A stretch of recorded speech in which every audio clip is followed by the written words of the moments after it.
The lookout shouts, "Iceberg right ahead!" The Titanic strikes the ice. Water starts flooding in. Third-class passengers are locked up. There aren't enough lifeboats for everyone. Panic sets in. Violins are playing. The ship sinks.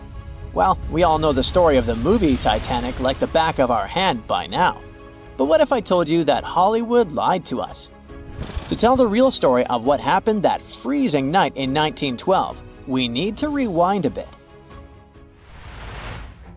The lookout shouts, "Iceberg right ahead!" Yep, that part was true.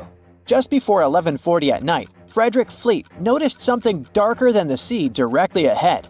As the ship got closer, he realized it was an iceberg. The engines were quickly reversed and the ship turned sharply. Instead of hitting it head-on, Titanic scraped along the side of the berg, sprinkling ice on the forward deck. If you remember, in the movie, Jack and Rose are having a romantic moment when they feel the ship shudder after hitting the iceberg.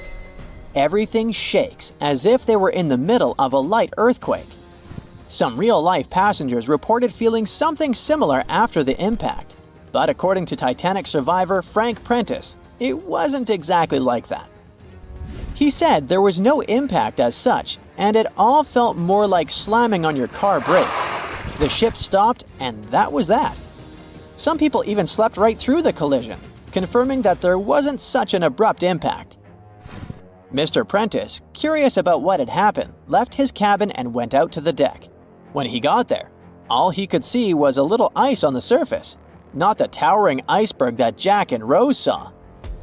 But as we all know by now, the real damage happened below the waterline, where the iceberg had a jagged spur that slashed a 300-foot gash in Titanic's hull.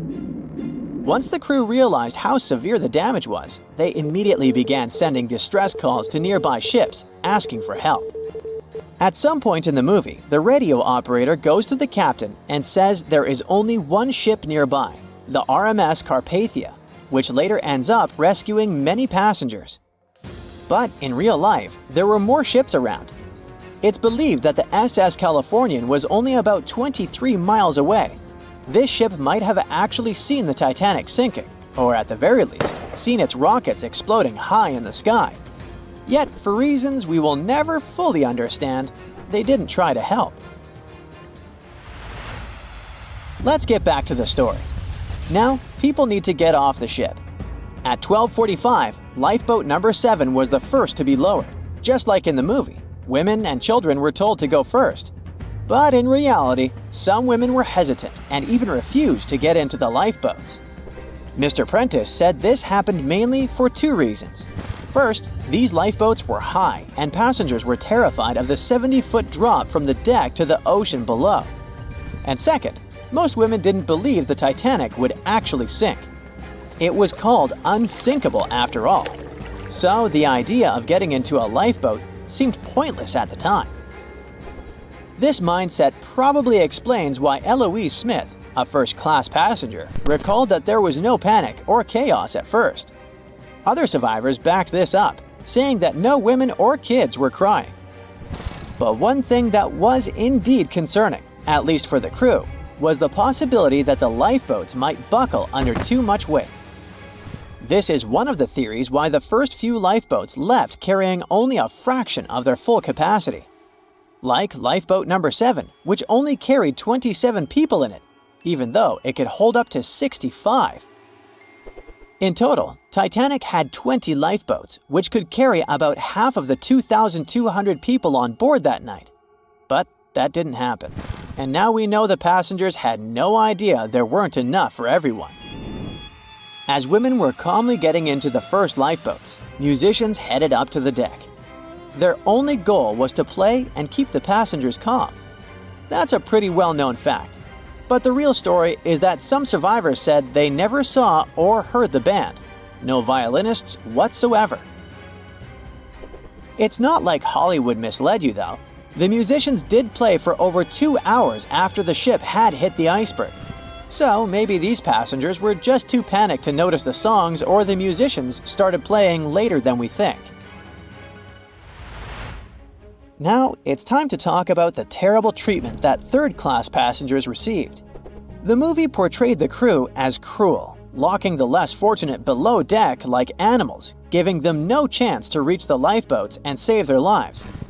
But the official inquiry into the disaster suggested that wasn't true. I mean, yes, fewer third-class passengers survived compared to those in first and second class, but there were other factors at play. Many third-class passengers were reluctant to leave the ship, clinging to their belongings, and had a harder time making their way up from the cabins, which were at extreme ends of the ship. Some survivors confirmed that they were not locked up. In fact, it was quite the opposite. Mrs. George Wabi, a Lebanese woman traveling in third class, said that when chaos had erupted, some brave crew members and well-dressed first-class passengers had actually helped her get up to the first-class deck and eventually onto a lifeboat. At first, the Titanic was sinking slowly, bit by bit. Passengers reported seeing the water rising and hearing pops and cracks. Then, there was a loud boom. Some said there had been just one explosion, while others described it as a series of smaller explosions, which they'd thought had been the bulkheads giving way. And there's also a group of people who said they had only heard a rumbling sound. So not everyone agreed on the sound they had heard, but one thing is a fact. By 2:18 in the morning, the lights on Titanic went out, and the ship plunged into complete darkness. As the bow continued sinking, the stern rose out of the water, putting immense pressure on the middle of the ship. This caused the Titanic to break in two. In James Cameron's movie, this moment is pretty dramatic, with the ship sinking almost straight down into the water. But in reality, the break probably happened at a much lower angle, likely just below the waterline. Even so, it tilted enough that people couldn't stay on their feet and started sliding into the water. One interesting thing is that it wasn't until the wreckage was found in 1985 that it was finally confirmed the Titanic had broken apart. Up until then, survivors had given conflicting stories. At least 8 survivors claimed they had seen the ship split. Emily Ryerson, a first-class passenger, described it as if the Titanic had been sliced in half with a knife. But there was also a small number of witnesses that insisted Titanic had gone down intact. At the time, this theory was more accepted because most people still didn't believe that the supposedly indestructible ship could break in half. So why the conflicting reports? Okay, so what you don't see in the movies, for obvious reasons, is how incredibly dark it was when the tragedy happened. It was like being in a room with no light, where you can only make out shapes and shadows. That's what it was like on the lifeboats. This means passengers couldn't really see what was happening, and most of those who were close to the ship either lost their lives or were too focused on trying to survive to pay attention to the details of the wreck. Although James Cameron's film didn't fully capture how terrifyingly dark the disaster truly was, the 2012 TV series Titanic did a better job of showing the pitch-black horror of that night. Even then, the reality was much darker and more terrifying than either of these two productions could portray. A beam of electric light pierces the darkness over the calm waters of the Atlantic Ocean. The Titanic is quietly making its way through the waves, its passengers asleep, when suddenly a monstrous white shape is caught in the light beam. The fateful iceberg is about to rend the side of the legendary ship.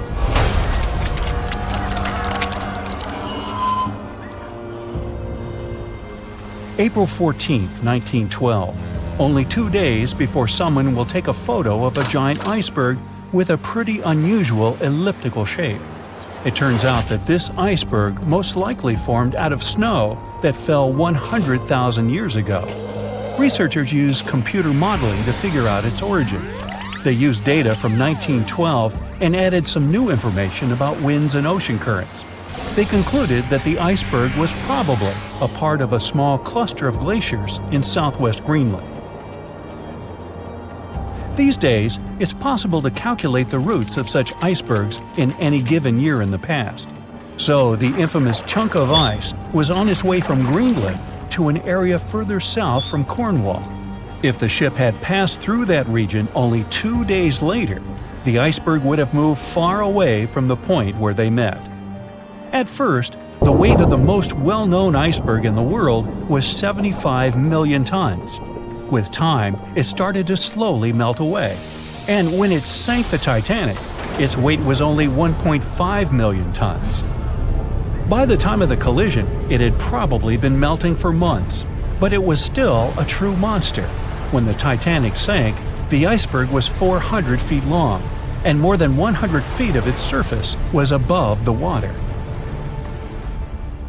Some people believe it was a supermoon that caused the Titanic to sink.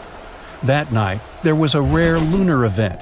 It hadn't happened for 1,400 years. In normal conditions, the iceberg wouldn't have traveled so far south without melting and losing the largest part of its mass. But the supermoon could have been the reason for an unusually high tide that pulled the iceberg away from the glacier way faster than usual. There's a specific type of bacteria that slowly consumes the remains of the Titanic. Salt corrosion, ocean currents, freezing temperatures, plus this rust-eating microorganism might consume the entire wreckage. American actress Dorothy Gibson was aboard the Titanic. She survived, and when she arrived in New York, she started filming a movie called Saved from the Titanic almost right away. The movie was released only a month after the Titanic sank, and in the movie, she even wore the same shoes and clothes she had during the actual disaster. The movie was a big success at that time, but the only known copy was destroyed in a fire. 14 years before the Titanic sank, a novella called Futility had been published, and it seemed to have predicted the whole event. The plot centered around a fictional ship called the Titan that sank during its voyage. The Titan was almost the same size as Titanic, and they both went to the bottom in April. The reason was hitting an iceberg, too. Both the real and fictional ships were described as unsinkable, and both of them had the legally required number of lifeboats, which, as it turned out later, were nowhere near enough. We've seen it in the movie, but there were some real-life love stories happening on the Titanic, too. 13 couples even took a trip on the Titanic as part of their honeymoon. One of the couples owned Macy's department store in New York. Once it became clear the Titanic was rapidly sinking, the woman refused to go into a lifeboat without her husband. But he didn't want to join her while there were still women and children who he thought had to go first. Then his wife gave her coat to her maid.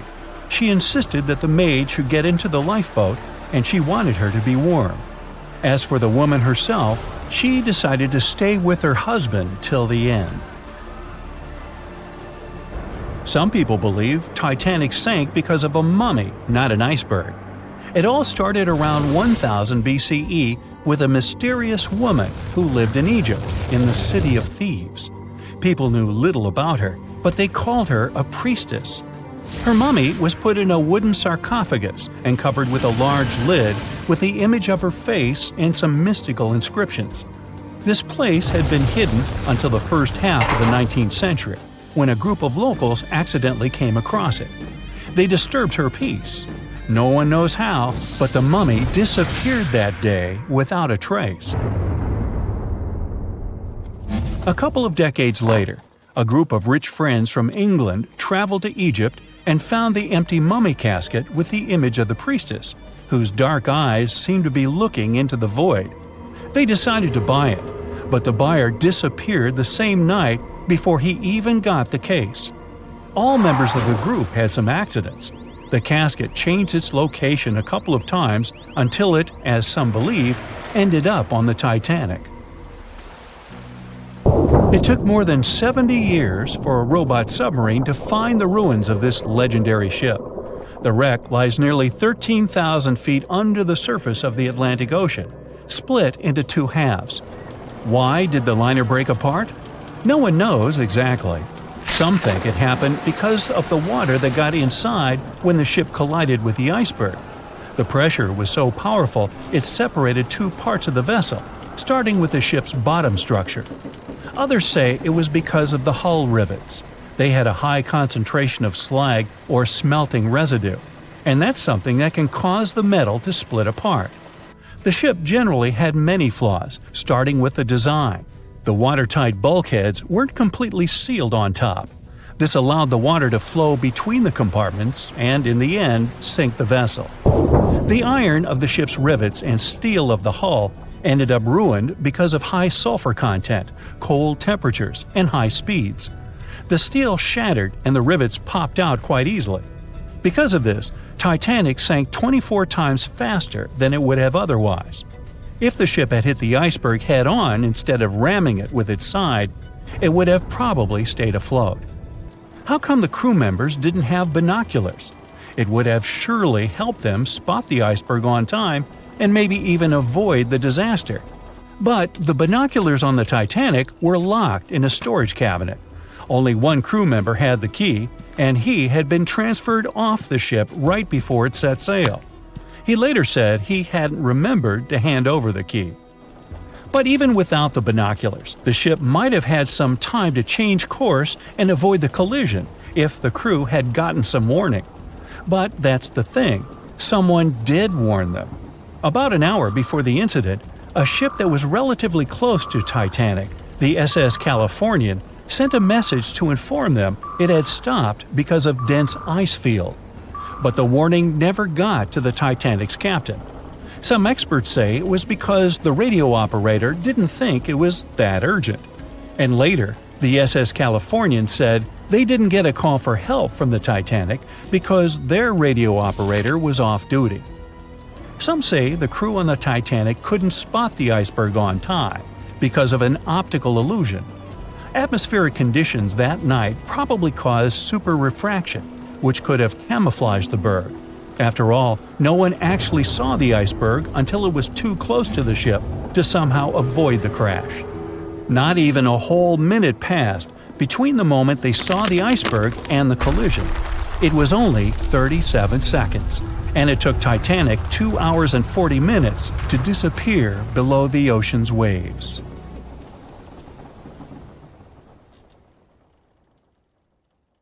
April 1912 marked one of the most terrible tragedies in the history of the world. The most unsinkable vessel, the pinnacle of engineering at that time, the huge Titanic, sank. On that dark, moonless night, the ship had many chances to save its passengers. There was another ship just a few miles away that could have saved the Titanic, but it didn't. It wasn't a phantom ship, and it's not some legend or a theory. This is a documented reality. There are records and witnesses' statements confirming this. But why didn't this ship help? Let's find out what happened that night by looking at these events from 3 different points of view. Let's start with the Titanic version. 11:30 p.m. The moon hides behind black clouds. Visibility is bad. Everything is calm on the Titanic. Under the captain's guidance, the communications operator stays in touch with the mainland through the radio. At this moment, some stranger breaks into the frequency, interrupting the operator's communication. It's unclear what this strange man wants and what he's talking about. The operator doesn't try to figure it out. He shouts at the guy, demanding him to disconnect. The connection is interrupted. At 11:40 p.m., the Titanic crashes into an iceberg. The ice breaks the hull. Water begins to flood the lower decks. Nobody is panicking yet. 20 minutes later, at midnight, the ship's crew sends a distress signal through the radio frequency. Few people understand how bad the situation really is. After 20 minutes, at 12:20 a.m., they start lowering lifeboats with passengers. At 12:25 a.m., they receive a response to the distress signal. This is RMS Carpathia. Their captain reports they're already sailing at maximum speed towards the Titanic. But the problem is that the crash site is 58 miles away. This means Carpathia will only be here in 4 hours. At 12:45 a.m., the sinking ship's crew release rockets into the air. These flares are one of the main reasons for the terrible fate of many passengers, but more on that later. 90 minutes later, the Titanic's deck breaks and the ship dives underwater. At 4:10 a.m., the Carpathia finally arrives at the shipwreck location. The crew members make heroic efforts to save all the people. They take 705 survivors on board. At this moment, another ship appears. It's SS Californian. The Carpathia sails towards the New York coast with all the people. The Californian floats in search of passengers and finds nothing but wreckage. The ship was only a few miles away while the Titanic sank into the icy water. The Californian could have saved these people, but did nothing. Its captain, Stanley Lord, made one of the most terrible acts that a sailor can allow. He didn't help a sinking ship. When the world found out about all this, they detested Captain Lord. They couldn't bring charges against him, and the trial didn't punish him. But his career was ruined entirely, as no other ship company would hire him. Despite this, he never confessed he had been guilty. Before he passed away, the captain said it hadn't been his fault. If this was true, then what happened there? This brings us to the Californian version. It's the night of April 14th. The Californian is sailing in the cold waters of the North Atlantic. The ship gets into a section with a lot of icebergs. At 10:10 p.m., Captain Lord stops the ship. It's too dangerous to move around this area, as they can damage the hull. At 11 p.m., the ship starts drifting. It's impossible to move in such conditions with such poor visibility. The captain knows that the Titanic is coming here, so he orders the radio operator to warn the ship about the danger. Radio operator Evans turns on the receiver and tries to contact the Titanic. He spends about 30 minutes on it. The connection is finally established.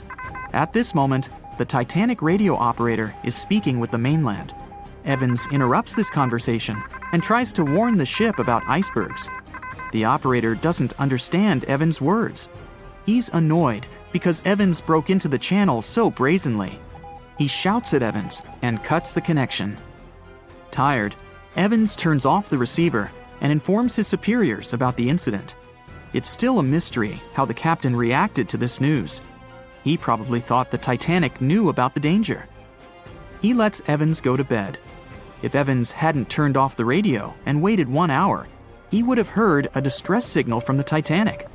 But you shouldn't blame him. At this point, he has no official reason to stay at the transmitter. Evans is too exhausted and can't fight drowsiness. So, Evans goes to bed. The Titanic begins to sink.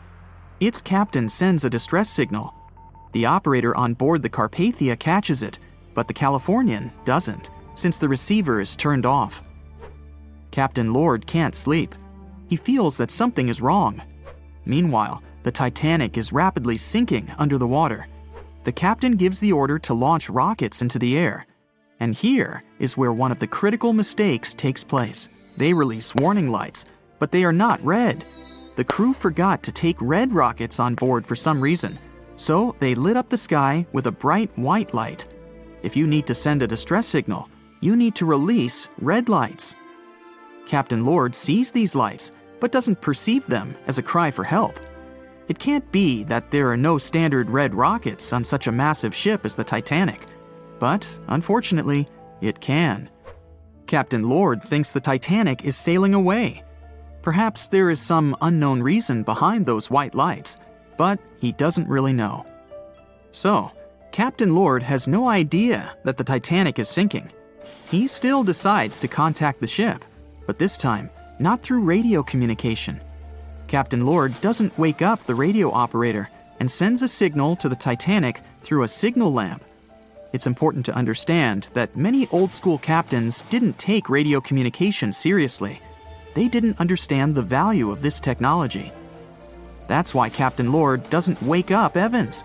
He sends light signals, but the Titanic doesn't respond. Many survivors later mentioned seeing the flashing lights of the Californian, but there was nothing they could have done. The ship's crew doesn't hear their cries for help. At 2:20 a.m., the Titanic completely goes underwater. A little more than 2 hours later, radio operator Evans wakes up and turns the transmitter on. He hears many rescuers talking about the sunken ship. Evans understands everything. He reports this to the captain. At that moment, the Californian immediately heads to the wreck site. They meet Carpathia there. With the survivors on board, it sails towards New York. The Californian stays sailing and looking for people. They find nothing but wreckage. The Californian returns to the mainland. The news about the ship that could have saved the Titanic is spreading all over the country. The trial begins. Captain Stanley Lord and the crew tell their version. They say their ship had been standing still. Many people don't believe them, and some of the surviving passengers claim to have seen the Californian sailing by. Still, the judge declares them innocent. 1962. Captain Stanley Lord is a very old man. He calls a notary to confess something. The captain makes his last remark about this case. He swears he's not guilty. But if it wasn't the Californian sailing past the Titanic at that moment, then what? The Samson theory could answer that question for us. The sealing ship Samson is sailing in the cold waters of the North Atlantic. The crew aren't sleeping. They carefully study the surroundings, but not because they're afraid of icebergs. They're scared of meeting with the U.S. Coast Guard. The Samson ship's crew catch seals, which is illegal. At 12:45 a.m., Samson's captain sees white signal rockets. The team is sure it's the Coast Guard. They turn off the lights and sail away. It's dark, so they don't notice the sinking Titanic. They return to the coast of Iceland and hear about the disaster. They realize they have abandoned the drowning passengers. The nephew of one of Samson's crew members reads about this story in his uncle's diary. The nephew asks for permission to publish these recordings. All the people realize that Captain Lord wasn't guilty, but unfortunately, he didn't live to see this moment. Actually, it's still unknown who is guilty in this story. 2 ships were nearby the Titanic. Their captains were adequate people. They would have helped save all the passengers. Their fault was that they couldn't understand what the Titanic wanted on that dark night. Someone forgot to put red flares in the box. This small but fatal detail was one of the leading causes of the tragedy. You know SOS, don't you? 3 dots, 3 dashes, and 3 more dots. It's an easy enough signal to tap out in Morse code. It means save our souls or save our ship. The crew of the legendary Titanic had been desperately trying to send this signal for 2 hours the night of April 14, 1912. There were other ships not too far from the spot where the iceberg took down the mighty Titan of the sea. But the call for help seemingly disappeared before it could reach them. The passenger ship SS Mount Temple did pick up a signal and try to respond, but the Titanic never got the answer. So what was silencing the ship's cries for help? Some unknown Bermuda Triangle of the North Atlantic? Consider this. Eyewitnesses say the sky was painted with a brilliant aurora borealis that cold, fateful night. Beautiful, yes, but on that day, the northern lights may have sealed Titanic's fate for good. You see, the aurora borealis forms thanks to geomagnetic storms. Sounds complicated, but those are basically fluctuations in the Earth's magnetic sphere. And what causes those is the sun itself. The magnetic sphere is like a protective bubble that surrounds our planet. It blocks harmful solar rays, winds, and other cosmic dangers from reaching us. Without it, life on our planet wouldn't be possible. Earth would look more like Mars. You also have it to thank for compasses pointing north. Experts know the Earth's magnetosphere affects navigational equipment, or disrupts it. Which brings us back to the Titanic. Recently, a published weather researcher named Mila Zenkova proposed a theory that solar flares, which provoked a geomagnetic storm, could have played a major role in the Titanic's untimely demise. Solar flares make themselves known on Earth all the time. Some people are especially sensitive to the magnetic storms they cause. These unlucky folks can feel weakness, fatigue, headaches, and even mood swings. On usual days, the pressure is the same on both sides. The magnetosphere blocks all the bad stuff, and we're all happy. But sometimes, explosions occur on the sun. They can be massive, Earth-sized. These flares shoot out a wave of charged particles that collides with the magnetosphere at high speeds. Our protective bubble then goes on the defense. It shrinks, deforms, and pushes those particles toward the poles. Enter those brilliant lights dancing above the Titanic that night. In the north, we know it as Aurora Borealis. In the south, Aurora Australis, or the Southern Lights. When the magnetosphere pushes those solar and cosmic particles toward the poles, they collide with molecules of different gases. That's why you get the range of colors. For example, oxygen can be green or red depending on the distance, and nitrogen is blue or purple. What multiple people saw that night was exactly this phenomenon, including the second officer from the rescue ship Carpathia. He wrote it down in the logbook before getting the distress call from the Titanic. But I'm getting ahead of myself. Auroras are a visible sign of a geomagnetic storm. Now, about navigational equipment. This applies to satellite and radio frequency devices. Remember, they didn't have iPhones back in the Titanic days, so the average person couldn't notice their gadgets going haywire. But navigational devices and wireless telegraph did exist and were actively used. Rewind back to the Middle Ages, when sailors noticed that, on some days, compasses wigged out. The arrows spun in all directions, and people back then had no idea why. It wasn't until the 18th century when French scientists found out that such problematic days occur at the same time as black spots appearing on the sun. Solar flares, the mystery was solved. Now, the Titanic had the most advanced, well-known radio equipment at that time. They tested it thoroughly to make sure it worked for distances up to 2,000 miles away. Titanics passed them all. On April 10, 1912, the massive liner left Southampton and set off for New York. The very next day, the crew started getting the first reports of drifting icebergs and ice fields. They put dots on the map to mark the coordinates and let out a sigh of relief. All the troublesome spots were north of the Titanic's planned route. But after a couple of days, the warnings were moving farther and farther south, encroaching on the majestic ship. On April 14th, Captain Edward Smith decided to change course to the south in hopes of bypassing the ice. This ended up being a huge mistake. Enter the magnetic storm. If it was throwing the navigation equipment off, even by a tiny error of half a degree, the captain could have been mistakenly taking the ship right toward a cluster of icebergs. What's even worse, the radio operators ignored warnings coming from other ships. That, or they simply forgot to hand them over to the captain. As hired contractors from the radio company, they were more interested in transmitting paid telegrams from passengers on that luxurious liner. The radio transmitter kept going out of order that evening, probably because of all this private traffic.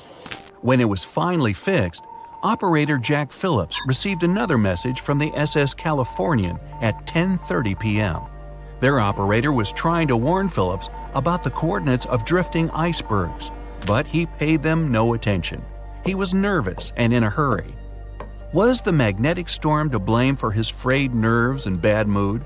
We can only speculate. But as you know, some people are more sensitive to these things. The weather was fine, the ocean was calm, the water was smooth as glass. Despite all the warnings, the ship continued to sail at a maximum speed of over 22 knots. An hour later, Titanic collided with the infamous iceberg. On April 15th at 12:14 a.m., in the middle of the night, Titanic's operators started to transmit the first emergency signals. The SS Californian was sailing just 20 miles from the Titanic. They could have easily come to a quick rescue. But 10 minutes before the disaster, the Californian's radio operator had gone to bed. He was the only one who understood Morse code on the ship. According to this new theory, the magnetic anomalies possibly blocked Titanic's messages to other ships. For example, the steamer SS La Providence didn't receive any signals from the sinking ship at all. Yet they were still getting transmissions from another giant, the Olympic, which was 500 miles from the Titanic. That night, the signals were acting strange. They simply got lost somewhere in space, or they were like a jumbled riddle, impossible to solve. The SS Mount Temple did get a message and rushed to Titanic's aid. But as fate would have it, the rescue ship got stuck in ice. She did arrive at Titanic's last known coordinates, but the luxury liner was nowhere to be seen. So were the coordinates accurate at all? The steamer Carpathia was about 60 miles away. At 12:30, their radio operator told the Titanic's crew they were rushing to help. The ship famous for coming to the aid, Carpathia, was going full steam ahead. But here's the odd part. At first, they headed to the wrong spot. The magnetic storm could have thrown its equipment off. Good news is the steamer did end up reaching the right place when they saw the lifeboats full of passengers. Interestingly, once she reached land, the Carpathia didn't have any problems with her equipment. The blackout happened just around the wreckage site. The following investigation blamed radio amateurs for blocking signals. We now might know otherwise. Zinkova explains that at that time, they didn't know exactly how and to what extent the sun influences the Earth. No one could have guessed that the sun could tamper with these massive ships' navigational equipment, especially one that had the best of the best at the time. There's another theory that even the moon could have played a role. Some researchers claim that in January 1912, our natural satellite was closer to the Earth than usual. It caused very strong tides and raised the sea level. Every year, icebergs break away from Greenland and stop around Newfoundland. But not that year. The increased water flow pushed them further for 3 months. And come April, they were right in the way of transatlantic ships. Unfortunately, it was a recipe for disaster when it came to the mighty Titanic. It was the start of 1912. A giant chunk of ice broke off a glacier in southwest Greenland. The ice was made up of snow that had fallen thousands of years before the event, perhaps as far back as when mammoths still roamed the earth. The iceberg started its journey. It was a huge thing, more than 1,700 feet long and weighing over 75 million tons. It was also a very peaceful chunk of ice. It steered clear of ships and busy transport routes. And then, it somehow floated much further south than other bergs did. Our iceberg was lucky. Others melt long before they get to these low latitudes. Out of up to 30,000 icebergs that drift away from Greenland's glaciers, only 1% ever make it all the way to the Atlantic. Even after melting into the water for months, this massive block of ice was still almost twice as heavy as the Golden Gate Bridge. The iceberg's top part was towering 10 stories over the ocean's surface. Several days before our iceberg made it to the Atlantic Ocean, a magnificent ship left port. It was a luxury liner carrying more than 3,000 passengers and crew members. At that time, it was the largest ship ever built. It was the Titanic. The collisions happened on April 14th, when the ship was in the North Atlantic, 370 miles away from Newfoundland. Unable to divert its course, the ship ruptured at least 5 of its hull compartments. They started to fill with water at an alarming speed. The Titanic's compartments weren't capped at the top. That's why the water spilled over and started to flood each succeeding one. The front of the ship began to sink, causing the back part to lift vertically into the air. And then, with a deafening roar, the liner broke in half. The rest is history. But what happened to the iceberg after that? On April 15th, the German ocean liner SS Prinz Adalbert was sailing through the North Atlantic. It was traveling a few miles away from the place where the Titanic had sunk several hours prior. The German ship's chief steward, who hadn't learned about the disaster yet, saw an iceberg. What drew his attention was a large streak of red paint going along the iceberg's base. Surprised, the man took a photo of his discovery. He thought the paint meant a ship had hit the iceberg within the past 12 hours. The next person who saw the iceberg and took another photo of it was the captain of a vessel laying deep-sea telecommunication cables. The ship was sent to help in the area where the Titanic had sunk. The captain later claimed the iceberg he'd seen had been the only one in that area, plus the red paint. It wasn't difficult to connect the dots. In 2015, one of these photos sold at auction for over $32,000. And still, experts are unsure whether the image really shows the infamous block of ice. It might be a simple iceberg that had been floating nearby at that time. The great unsinkable ship was gone, sunken to the bottom of the North Atlantic, where it remains to this day. But the iceberg continued on its way, perplexing a few witnesses and slowly melting into the surrounding water. It would vanish completely before the end of the year. John watched on in disbelief as he drifted away on a piece of wood. In the freezing waters of the Arctic, slowly drifting away. John looked upon the vessel he had worked and lived on as it raised its enormous bow high into the sky, then broke in half, causing a sound that only a crack of lightning could replicate.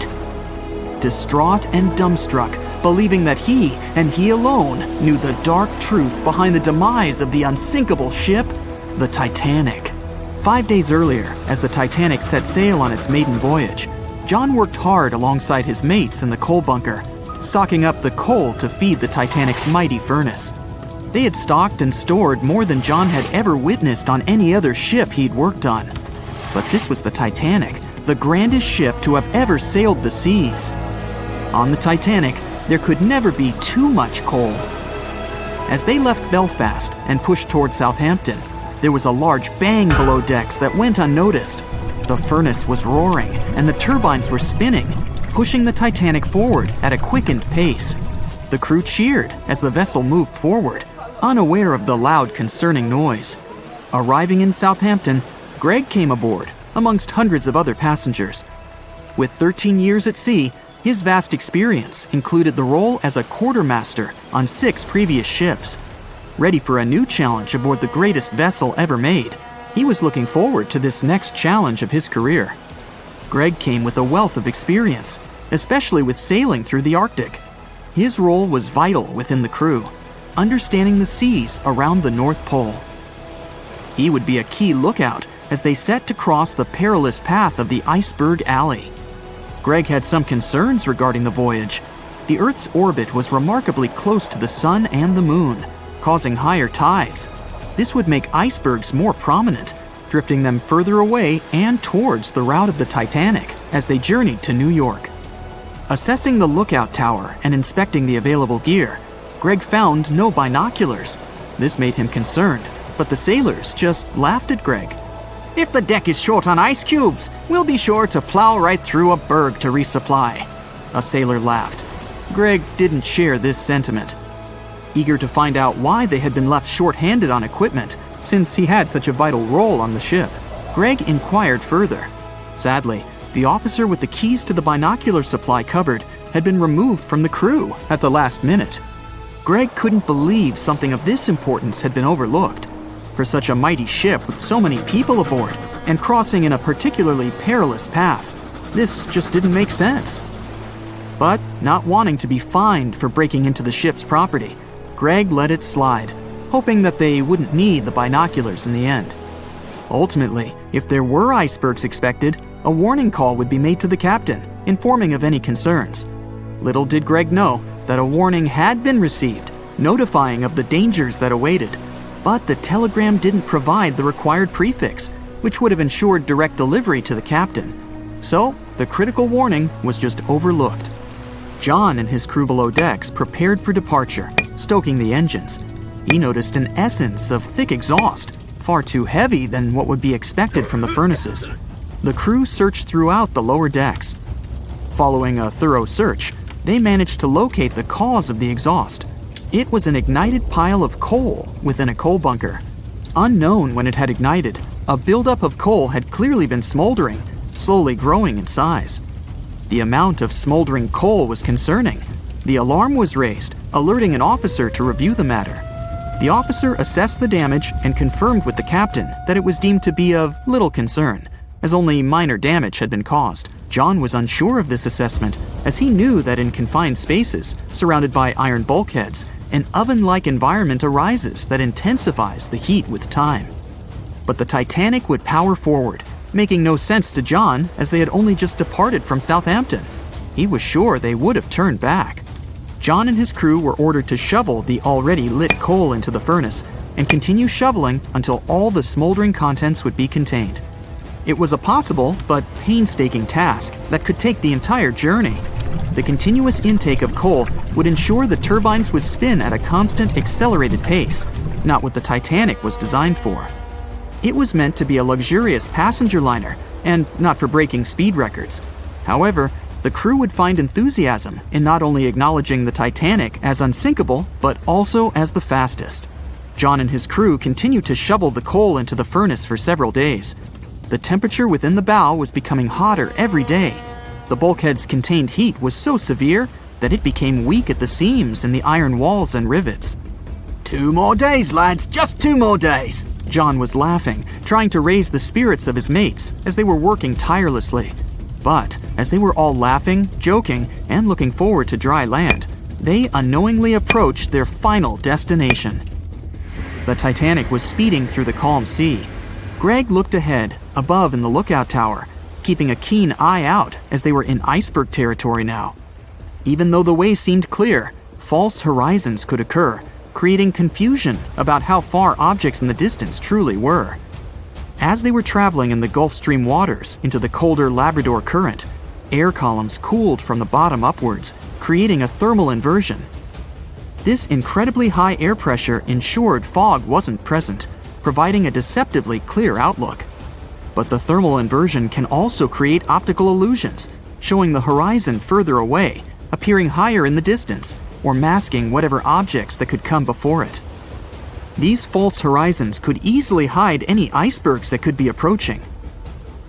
Greg knew the perils of a calm sea in the Arctic, preferring the rough waters, where it's easier to detect icebergs within waves. Peering from the lookout, Greg was looking towards the dark abyss ahead. Suddenly, within 1 mile directly in front, a formidable image quickly emerged from the dark waters surrounding. Iceberg, right ahead! Greg yelled to his mate, who quickly called to the helm and directed them to steer hard to starboard. The helmsman received the call. In the heat of the moment, he turned the wheel counterclockwise. He then realized he'd turned the wheel the wrong way and quickly went in the opposite direction. The ship aimed towards the iceberg, veering to the port side whilst reducing speed. Although there was a delay in turning the wheel, since there was a short distance from the signal and the fast pace that they sailed at, it may not have made a difference. As they approached the iceberg, it appeared as though they'd miss it, but over 87% of an iceberg is underwater. And as they came along the side, the hidden ice underneath hit the port side bow, piercing the side of the hull with a 12-square-foot tear. The ship shook, with all aboard aware that something was amiss. Amongst the confusion and fear, they were oblivious of the damage. As they gathered their bearings, 6 out of 16 compartments were quickly filling up with seawater.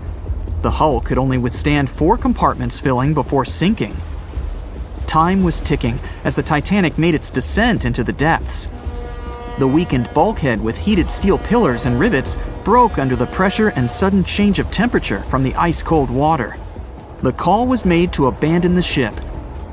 Lifeboats were prepared to be released, while help signals were sent out to nearby ships. The radio operator was guiltily sitting, constantly calling out to a nearby ship that had been in contact with the Titanic recently. There was steady communication with this ship over the past few days, providing warnings of icebergs since the Titanic departed from Southampton. The final warning message received was just 1 hour ago. Upon receiving the final warning, the operator ignorantly responded, "Shut up," with the assumption that their warnings of icebergs were pointless. Following this unfortunate response, the ship turned their radio off and provided radio silence. The closest ship that was responding to their distress signals was 500 miles away, too far to provide any assistance in time.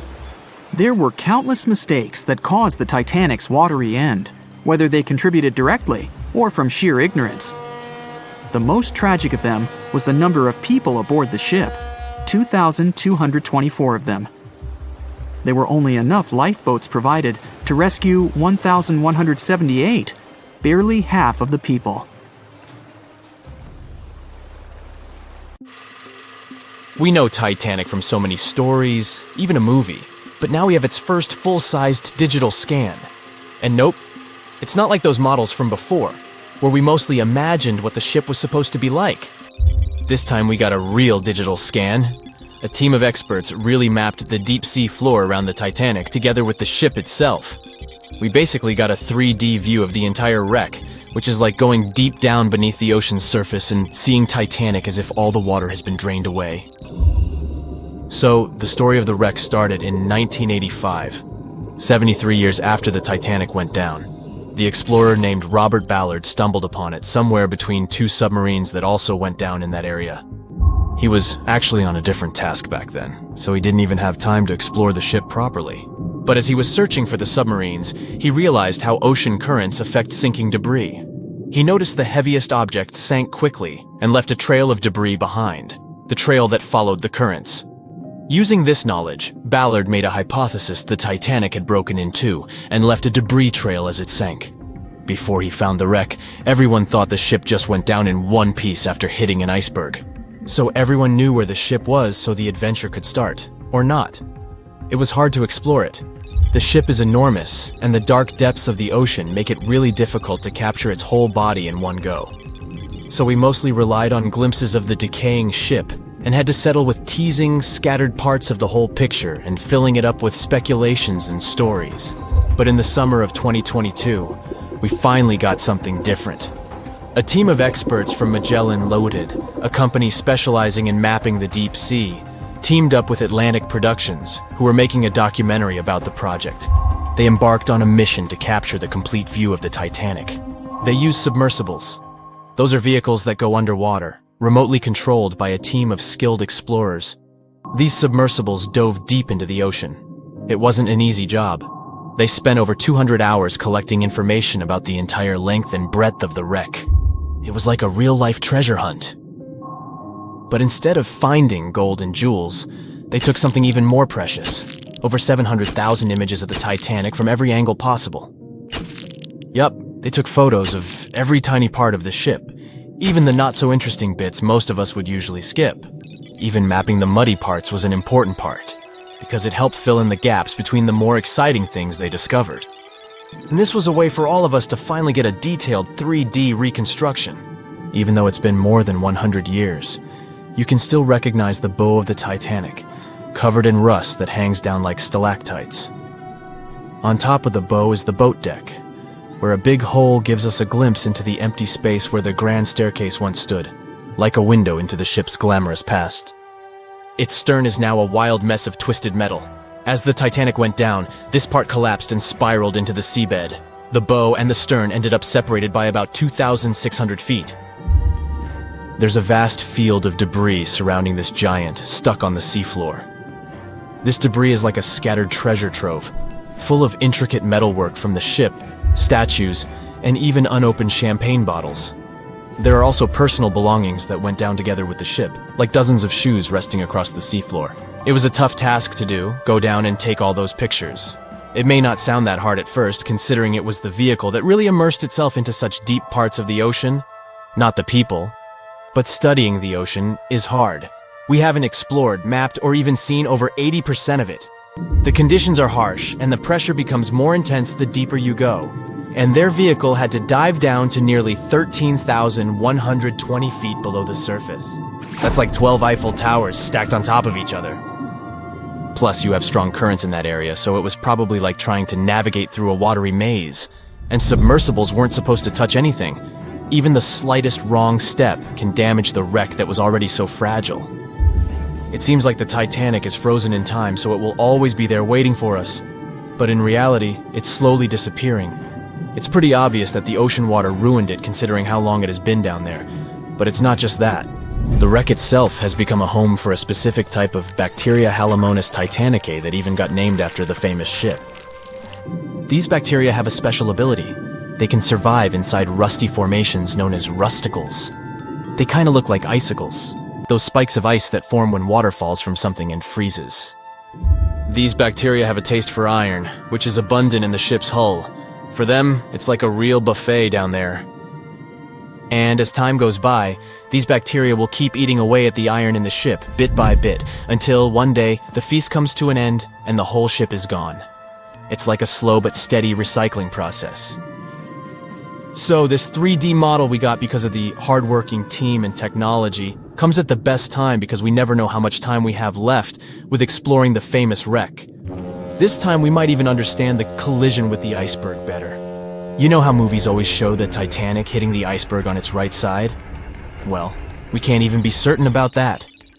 The scans could help us figure out if the ship actually grounded on the iceberg, like getting stuck on it. We can study the stern and analyze how the Titanic struck the seafloor. That will also help us understand what really happened during the sinking.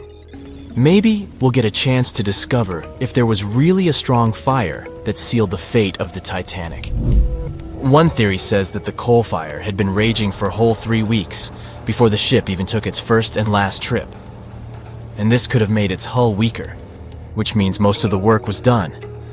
The iceberg just delivered the final blow, if there even was an iceberg, as some people wonder. There's an alternative theory they suggested where the Titanic may have actually hit a hidden mass of pack ice instead of a typical iceberg. Pack ice is made up of large sheets of ice that float near the ocean's surface and can be difficult to spot. They believe this pack ice might have drifted into the Atlantic from the Arctic Ocean. According to one professional mariner, Captain L.M. Collins, that stands up with that idea. If the Titanic had struck a regular iceberg, the ship would have sunk much more quickly than it did. And since the Titanic managed to stay on the surface for a relatively long period of time, less than 3 hours, maybe this was a different type of collision. The mariner also said there are differences in what people said they saw when the Titanic sank. He thinks these differences might be because of optical illusions. In this case, when people were looking at the ocean that night, the way the light was reflecting and the conditions at sea might have made things appear closer or distorted. So when they saw something in the water, it might not have been exactly what they thought it was, whether it was an iceberg or something else. Binoculars might have helped the crew members to spot the potential danger, but unfortunately, they didn't have any. It appears they were locked inside a cabinet, and no one knew where the key was. At 11:40 p.m., the Titanic made contact with an iceberg in the North Atlantic Ocean. Many artifacts were found and restored, like parts of the ship, jewelry, and dining plates, to name a few. It took approximately 3 hours for the ship to be completely submerged in the remote icy water. The night was cold and very much alive. The orchestra was playing music as they enchanted the guests on board. Everyone was excited to arrive in America. It was still considered an amazing feat for a ship to cross the Atlantic back in 1912. But as the day went ahead, there was an atmosphere of impending doom for the captain and his crew. No one else felt it, though. It seemed to them nothing could possibly go wrong, and this would just be another regular night. To them, the Titanic was unsinkable. The last thing on your mind when thinking about the Titanic is the mail crew. Yes, there were mailmen on board delivering mail to America. It may seem like a pretty mundane occupation, but there was a very tough test to pass in order to be accepted on board. And only a few top candidates would qualify, and those few would get shortlisted and accepted. John Starr March, an American, was one of these mailmen earning between $1,000 to $1,500 a year working on the Titanic. Back in 1912, this was considered to be a lot of money. They were not officially part of the ship's crew, since the mail crew was placed near the third-class quarters. But given their influence and resistance, they were eventually moved and given a private dining area. March got this job since he needed the money to support his family. He found a perfect way to earn some big bucks, working on a large ship traveling across the ocean. He was 51 at the time and came from New Jersey. Sadly, he was on board when the ship sank and didn't make it. But they recovered a pocket watch that gives us a little insight into what happened that fateful evening. It's a gold case engraved with filigree and had a caption saying it was made by the Elgin National Watch Company. On the surface, you'd think this would just make a pretty cool antique sitting over the fireplace, but there are some unusual details about it. There are obvious signs water seeped beneath the glass, and the black arms of the watch indicate the time to be exactly 1:27. It leaves us wondering why the clock stopped at this precise hour. What was the owner doing? The mail clerks were operating a fully functioning and efficient mail sorting facility on board the Titanic. This wasn't something you'd come by often on a cruise ship, since typical ocean liners use closed mail bags to transport the mail from one port to another. But the mail sorting facility on the Titanic allowed passengers to send out postcards whenever the ship docked in transit zones in Ireland and France. According to reports, people started heading back to their rooms at around 11 p.m., but some of them were still hanging around and enjoying their night. The 5 mailmen were celebrating a colleague's birthday in their separate dining room. 5 minutes before impact, crew members spotted the iceberg and rang the bell 3 times as a warning that something was ahead of the ship. They gave orders for the Titanic to move left, or, as they say in the biz, hard a starboard, to make the engines reverse. It was not enough to avoid the great impact. At 11:40 p.m., the Titanic struck the iceberg, and disaster erupted on the inside. Not just water seeping in and ultimately sinking the ship, but panic and chaos among the passengers and crew members. Captain Smith reached the deck and was informed that the Titanic had hit an iceberg. And at the same time, the mailroom began filling with water. We know that the 880-foot ship was completely submerged at around 2:20 a.m., with 706 survivors. The time between the impact and the sinking was really eventful. At midnight, they started getting the lifeboats ready for the passengers to evacuate. Orders were given for women and children to board the safety boats with some crewmen to guide and operate them.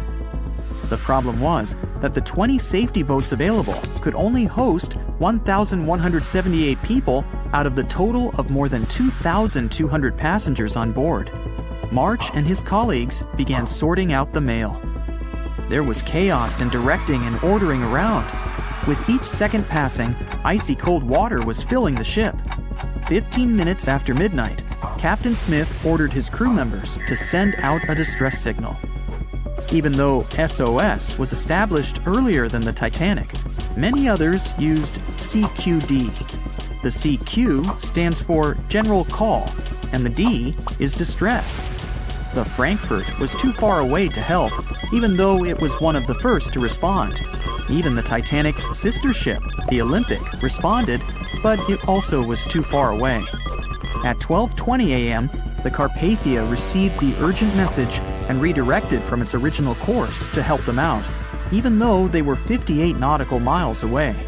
Although this was some relieving news, the water kept seeping in at an alarming rate. It wasn't easy to keep everyone calm, knowing that the ship could be underwater in a matter of hours. At this point, many passengers were already on board the safety boats, waiting to descend into the water. The musicians on board began playing music for the ones still waiting. At first, they were playing in the first-class lounge, and then they moved to the deck. There's a debate on how long they were playing for and what song it was. None of the musicians made it out. The 5 mailmen on board were also doing their duties while the ship was sinking. According to a ship officer, the mailroom was already covered in water above the ankles, and the mailmen were busy trying to save as much mail as they could. March was one of them. There were bags of mail floating around. They started with the registered mail. Witnesses of the Titanic sinking reported the mailmen were putting bags of mail on the deck to keep them from getting wet until help arrived. They also mentioned bags of mail were floating about in the freezing water. It wasn't until 12:45 a.m. when lifeboat number 7 on the left side of the ship was lowered onto the water. Even though it had room for roughly 65 people, only 27 people were inside. Many of the safety boats carried fewer passengers than their maximum capacity allowed. The crew were worried that the boats would capsize if so many people were on them. Some reports suggest that some people even refused to board the safety ships, sticking with the claim that the Titanic was unsinkable. At the same time, they fired up one of the 8 distress rockets in the air, but it didn't get them any help. At 12:55 a.m., the second and third safety boats were descended to the waters with 2 male passengers jumping on board. 5 minutes later, another safety boat was lowered with around 39 people. At this point, water entered the base of the grand staircase. In the next 20 minutes, more safety boats were lowered, most of them underloaded. Still no help. The Carpathia was still on the way. Panic was growing, and tensions were rising. There was a lot of anger for people being left behind. At around 1:30 a.m., things were getting out of control. The organized boarding of passengers to the safety boats stopped. March's watch stopped 3 minutes earlier, which could mean he was part of the scuffle between crew members and passengers. It took 3 hours for the Carpathia to arrive. March wasn't among the survivors. His watch proved to be one of the essential findings lost in the wreckage of the Titanic. It was eventually returned to March's 2 daughters, and now it's in one of the collections of the National Postal Museum. March was a man who did what he had to do in the worst circumstances. Time was a precious commodity for the people on board the ship, and this watch proved valuable to learn more about the tragic yet inspiring stories of the Titanic. On the night of April 14th to 15th, 1912, the most modern and unsinkable ship collided with an iceberg and sunk. And it was incredibly scary. Just imagine a huge cruise ship, several times the size of the Statue of Liberty, crashing into a massive chunk of ice and sinking. It's dark and cold. All you can hear is the rumbling and grinding of breaking metal and wood. All that surrounds you is the icy waters of the endless Atlantic Ocean. There's almost no connection with the outside world. There are no phones or internet. Nobody else on the whole planet knows that the ship is sinking. It's a real nightmare. But the most shocking thing is that the people who were on the Titanic that day didn't panic. They were calm, maybe a little worried, but there was no fear on their faces. To understand why they weren't afraid during one of the biggest disasters of the 20th century, you need to see what was going on through their eyes. So, you're a passenger on the infamous ocean liner. Your cabin is located on one of the top decks of the ship. You've just had a great time with your friends at dinner. Now musicians are playing a beautiful melody. Waiters are serving dessert. You go out onto the deck and enjoy the tranquility of the mighty ocean. At this moment, you feel an incredible sense of security and comfort. You're proud that you're one of the first people in the world to travel on the most high-tech ship on the planet. You go to bed in your cabin and wake up because a crew member gently knocks on your door and asks you to go to the deck. There's some kind of issue, but there's no reason to panic. No problem.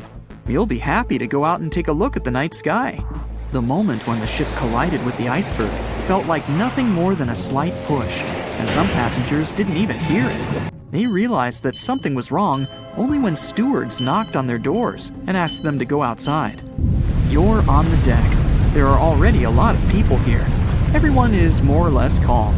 Passengers are talking about what might have happened. Listening to the conversations around you, you figure out that the ship is supposedly sinking. The idea seems like nonsense to you, but even if it is true, all passengers will be evacuated in lifeboats anyway. At that time, people didn't know there were half as many rescue boats as needed.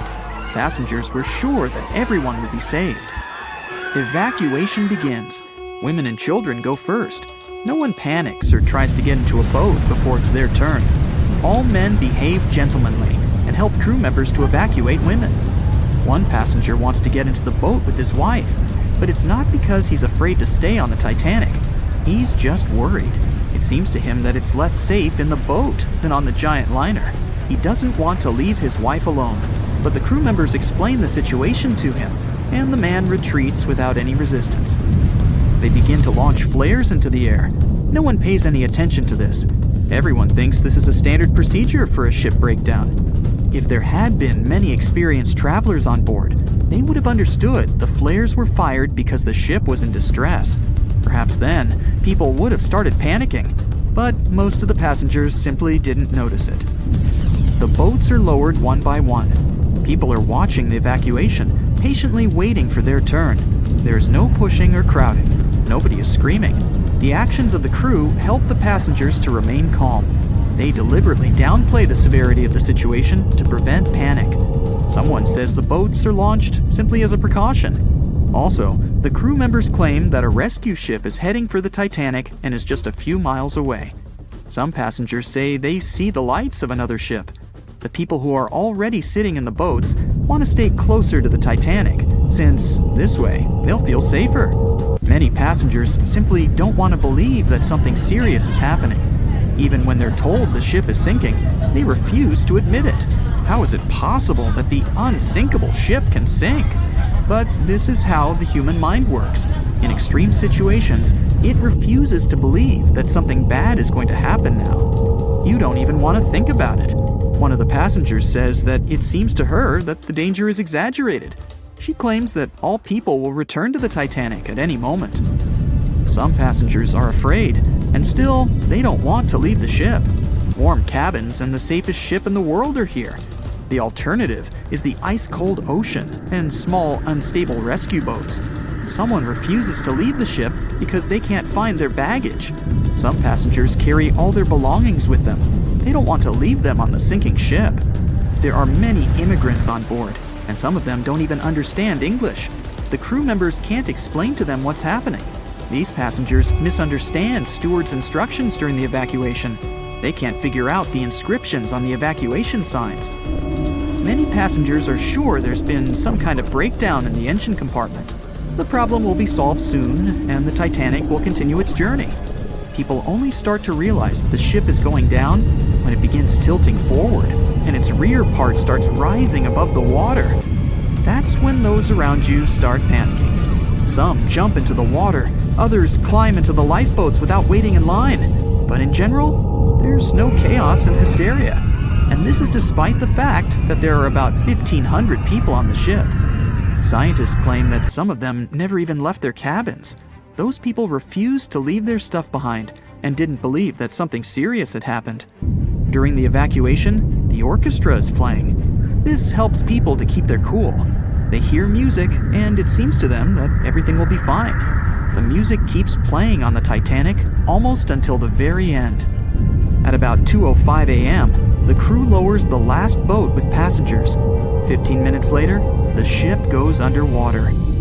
Even after the tragedy, the surviving passengers can't really understand what's happened to them. They remember boarding the boats and moving away from the huge vessel, and they won't forget seeing it go under the water. But even after a while, they still can't realize what a terrible catastrophe they've just experienced. Sometime later, people began to write books about those fateful events. They made documentaries and feature films. The news about the Titanic was in every newspaper. It spread all over the world. In any description of that day, the tragedy looks like a terrible disaster. But those who were there admit they didn't feel all-consuming dread. They just couldn't believe what was happening that day. The tragedy of the Titanic might seem more terrible for people who heard about it than for people who experienced it. Many people around the world refused to go on board large ocean liners after the catastrophe. They were afraid of what could happen to them. At the same time, a lot of passengers who survived on the Titanic continued to travel by other ships.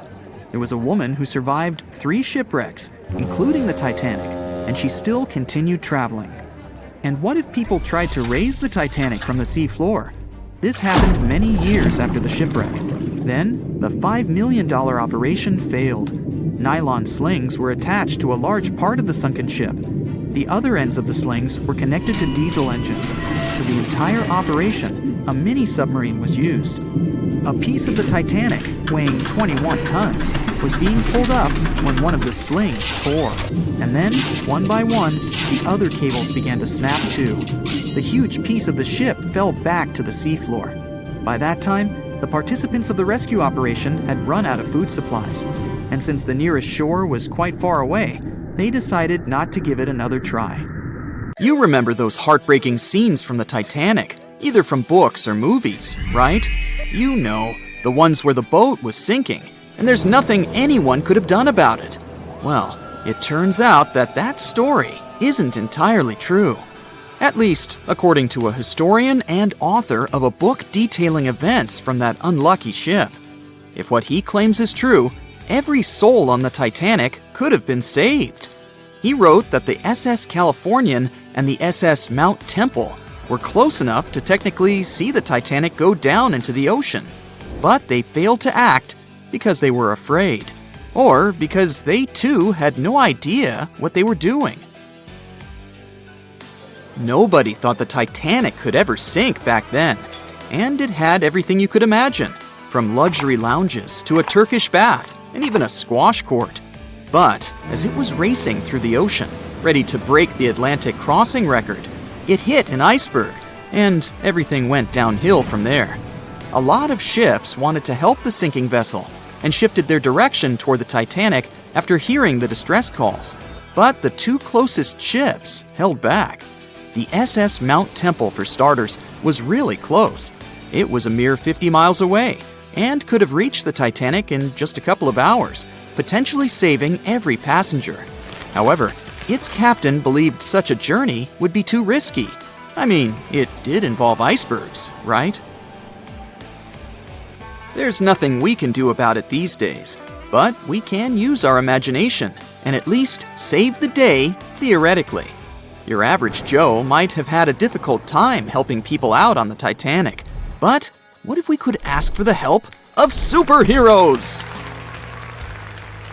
Well, for starters, it would be useful to have someone with time-traveling skills, right? They could go back in time and alert the crew that an iceberg is pretty close, and they should move the ship away from its path as soon as possible. Or, even better, go even further back in time and alert the captain of the ship not to proceed with the journey to begin with. Let me tell you, there were a lot of things that could have been done better with the Titanic. First of all, the crew had no access to binoculars. If they could have had this crucial piece of equipment, they might have spotted the iceberg in due course, at least limiting the damage or avoiding the collision altogether. And don't get me started on the lifeboats. Because they wanted the ship to look as luxurious as possible, there was little space left for those much-needed lifeboats that could have saved so many lives. Although there were 2,200 people on board, the lifeboats could only save 1,200 people. What about flight? Would a flying superhero have been able to help avoid this tragedy? I'd bet it would have. This superhero could have surveyed the area, especially during the night when there's low visibility to begin with. More so, the hero might have helped with alerting nearby ships faster that something went wrong with the Titanic, and that help is needed to make sure no one gets hurt. If someone on board might have been able to fly, maybe they could have airlifted a bunch of passengers to safety too. Laser vision? Now that would have been cool. A person with laser vision would have pulverized that iceberg in no time. Instead of shivering in the dark that fateful night in April 1912, people would have enjoyed a nice chilled drink on the deck the next morning, courtesy of some harmless leftover ice still hanging around on the ship. Okay, maybe this person with laser vision wouldn't have been powerful enough to split the iceberg in half so that the Titanic could pass safely. Well, they could have at least helped open the locked room containing the binoculars, that's for sure. Someone with superhuman strength. Yeah, that might have surely helped too. They could have placed themselves between the ship and the iceberg, preventing the collision from happening. If, say, they just happened to be snoozing when the Titanic hit the huge block of ice, no biggie. They would have simply kept the Titanic afloat until nearby ships came around to rescue all the people on board. If you'd have had underwater breathing abilities, you'd have at least been able to save yourself on the Titanic. I mean, technically, there's nothing much you could have done differently on the boat. Maybe you could have saved a bunch of other passengers, but only if you were strong enough to keep them afloat, while you comfortably swam completely underwater. If a person on board had been able to control the elements, that would have been amazing.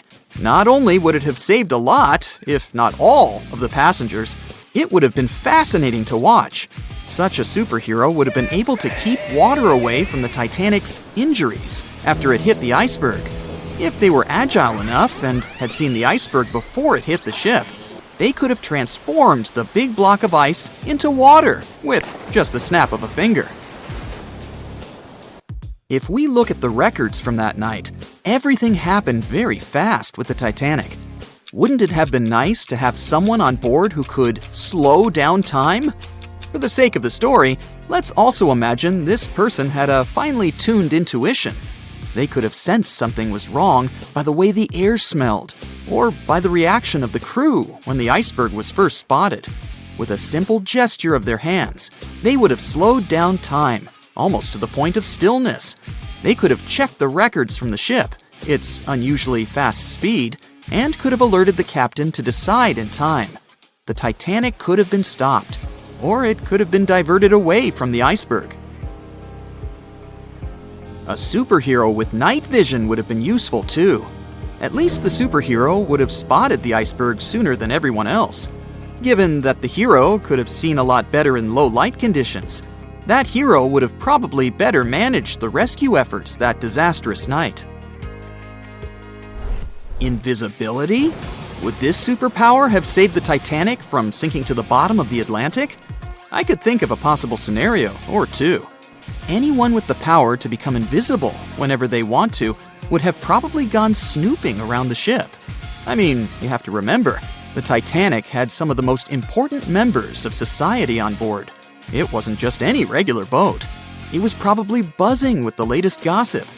In between all that mundane information, this superhero could have overheard the captain saying they were going faster than they should have, or that there weren't enough lifeboats to save everyone in case there was a major problem. Who knows what this curious superhero might have done with all this information? Some sort of sorcerer would have saved the Titanic if they were on board, I'm sure. There has to be some sort of magic spell in a book out there that's useful for sinking ships, right? Maybe one that could have helped weld the metal back together after it got hit by the iceberg. Or maybe one that could have airlifted the entire vessel to safety after it got hit. How about a spell that would have transformed the Titanic into a submarine, creating a protective layer around it so it could comfortably move under the sea?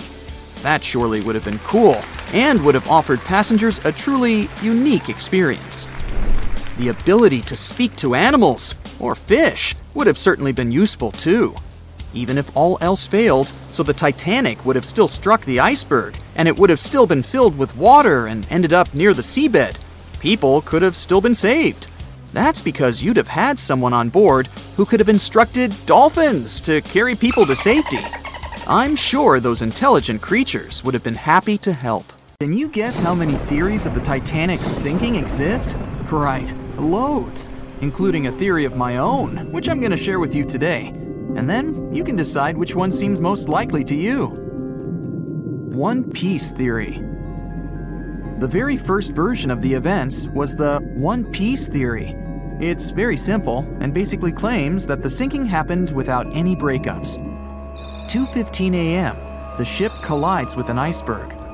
2:18 a.m., the lights go out. The ship reaches an angle of 45 degrees and then quickly begins its final plunge into the ocean depths.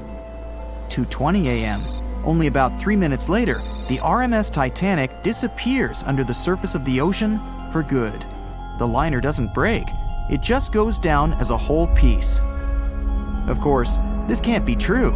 In April 1912, the Titanic was not only the largest ship in the world, but also the largest ship ever built.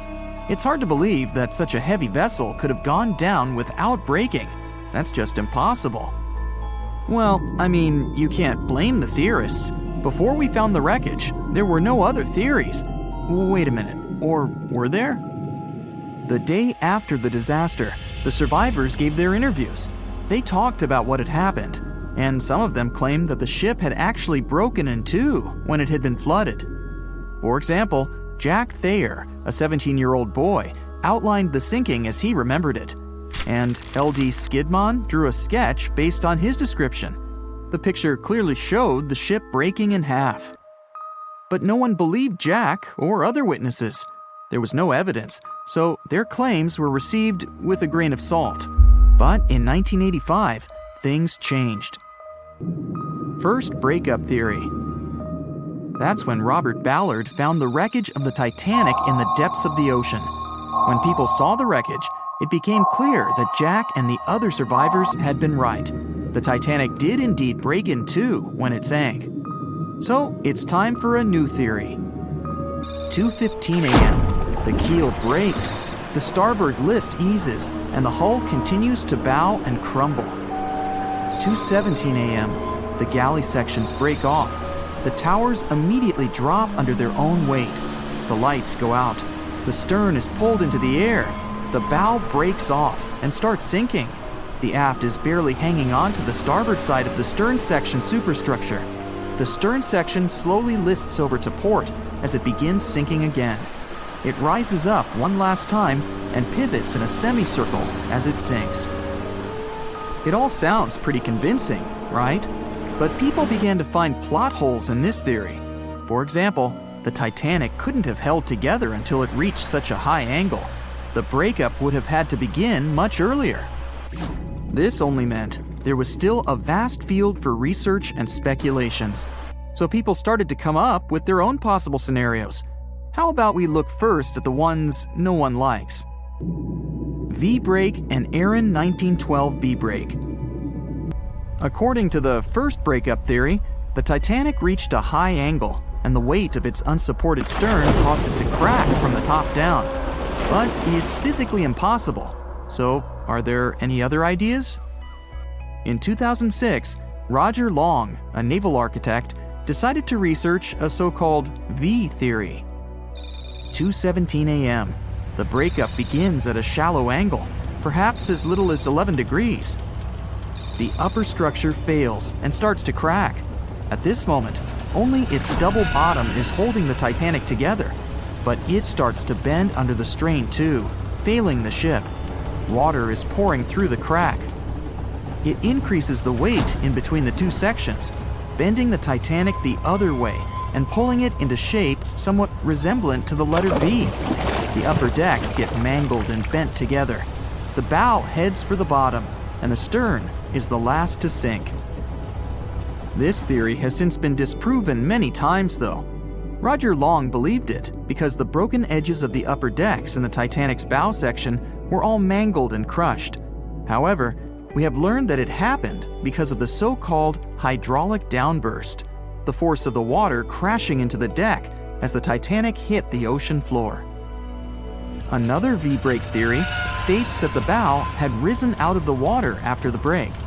This theory was mainly peddled by one former Titanic enthusiast. But not only has this theory been proved to be physically impossible due to the bow's incredible mass, it was also inspired by incorrect information. Remember Jack Thayer? Well, it was based on his sketch and the words of a couple of passengers.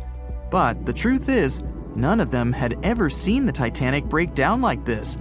Jack himself even stated in an interview that the sketch was completely out of context to what he had actually seen.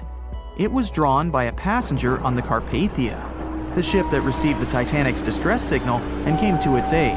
It couldn't be used as evidence. Now that we know this, let's move on to the theories that most people believe in.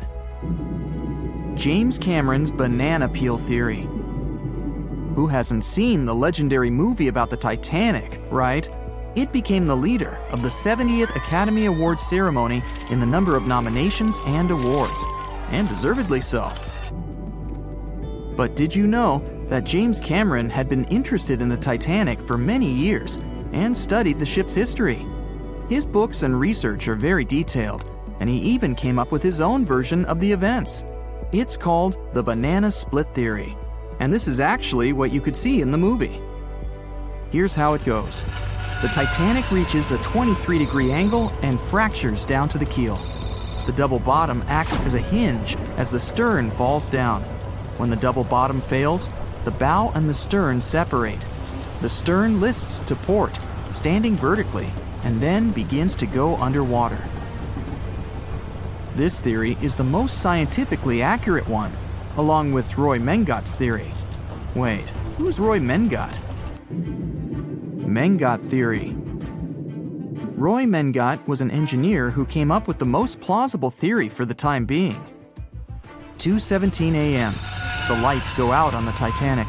At this moment, the ship is at an angle of 20 to 23 degrees. Suddenly, the vessel snaps in two just around the third funnel. It causes the stern to settle into the water. The keel fails first. The draft and lower hull are crushed and break apart. Water surges into the bow and stern of the ship through the huge cracks, causing the bow section to sink beneath the waves. The stern rises up to the angle of 70 to 90 degrees, and then it sinks too. This theory seems to make the most sense, but it's quite controversial. The survivors who saw the breakup stated that the stern had settled back with the bow completely missing. Mengat's theory, however, contradicts that statement, while James Cameron's scenario takes this into account. Are you thinking what I'm thinking? The truth must be somewhere in the middle. My version. Now, as promised, I'll provide you with my version of the events. Well, it's not really my theory, more like a combination of Roy Mengat's and James Cameron's ones. I believe that James Cameron was right about the breakup. 2:17 a.m. The ship is at a high angle. The lights go out. Then it snaps into two pieces. The bow starts sinking. The double bottom is still attached to the stern for a minute or so. Once the double bottom fails, the two parts separate and the bow goes down. Then, as Mengat said, the stern rises up at a high angle, and then it begins to sink vertically. It might have actually happened because the survivors stated that they had seen a clean break. This means it couldn't be hidden. And they had also seen the stern staying vertically in the air for a long enough time, probably a few minutes, before disappearing. Anyways, all of these are just speculations. Regardless of how the Titanic broke apart and sank, it was a great tragedy. It's already been 110 years since the Titanic collided with an iceberg and sank. Did you know that in 2022, the Blue Star Line Company is completing the construction of an exact replica of the Titanic? Called the Titanic II liner, the ship will be sent sailing along the same route with 2,400 people on board. Let's hope that everything goes well for them. It seems like we all cried watching the heartbreaking goodbye of Jack and Rose from the Titanic. Oops, spoiler, sorry. But the real-life stories from the sinking of the famous ship were no less touching. Joseph LaRoche was born in 1886 in Haiti to a wealthy family. He was growing up without a dad, but his mother was a self-made woman and a respected merchant. His uncle was the head of his country. Joseph was fluent in French, Creole, and English. At the age of 15, Joseph realized he wanted to become an engineer. There were no engineering schools in Haiti, so he moved to France to get his education. The journey took him a whopping 83 days. Still, in his student years, Joseph met Juliet in a suburb of Paris through a mentor. They soon became friends, and then it grew into something bigger. The couple decided to get married. There was only one problem. Joseph couldn't find a well-paid qualified job even after completing his studies because of racial discrimination. The intelligent young man realized he could do better. Plus, he needed to provide for his growing family. His third kid was on the way. His uncle back in Haiti promised he'd help Joseph secure a job as a mathematics professor. His mother was overjoyed that her son and his family would be living in Haiti. She bought them first-class tickets for the French liner La France as a reunion gift. But that liner had really weird rules separating parents from their offspring for meals. The LaRoches didn't want to leave their youngsters and make them feel sad on a trip across the ocean. So they decided to trade their first-class tickets for La France for second-class tickets for RMS Titanic's maiden voyage. The Titanic was all the hype, and it didn't separate families, so it looked like a great deal. They planned to change for another ship in New York that would take them straight to their final destination in Haiti. The family boarded the Titanic on April 10, 1912, at Cherbourg. They had 3 days to enjoy the luxurious staterooms, a dining salon, a library, and 3 outdoor promenade decks available to second-class passengers. Juliet sent a letter to her father from Titanic's final stop in Queenston, Ireland. She told him they were more than happy with the accommodation. They had 2 bunks in their cabin and a couch that converted into a bed for their youngest family members. The family made friends with some nice co-passengers with whom they had traveled together from Paris. She thought they had been the only other French people on board, so they sat together for meals. Juliet mentioned they had all spent time together on the deck of the liner. She also wrote the people on board were friendly, although some sources say the family had gone through quite a lot of mean stares, gossip, and remarks. On the night of April 14th, their exciting journey came to an abrupt end. Even though Titanic's wireless operators had received warnings about drifting ice from nearby ships, the liner continued to plow ahead at full throttle. It was around 11:40 p.m. when Titanic's hull collided with the iceberg around 370 miles off the coast of Newfoundland. The practically unsinkable ship was severely under-equipped with lifeboats, enough for only about half of its 2,200 passengers. The nearest rescue ship, the Carpathia, was too far away to help. A steward woke up the LaRoche family and took them to the lifeboats, as Juliet remembered later. She couldn't speak any English, so everything that was going on seemed even scarier to her. A little after midnight, the crew received the order to give priority to women and children when boarding the lifeboats. Juliet later remembered a terrible panic had begun, as people had been pushing each other to get to the desired seat. At some point, she felt they had pulled away her older daughter and thrown her into the abyss. A moment later, she had joined her Simone in the same emptiness.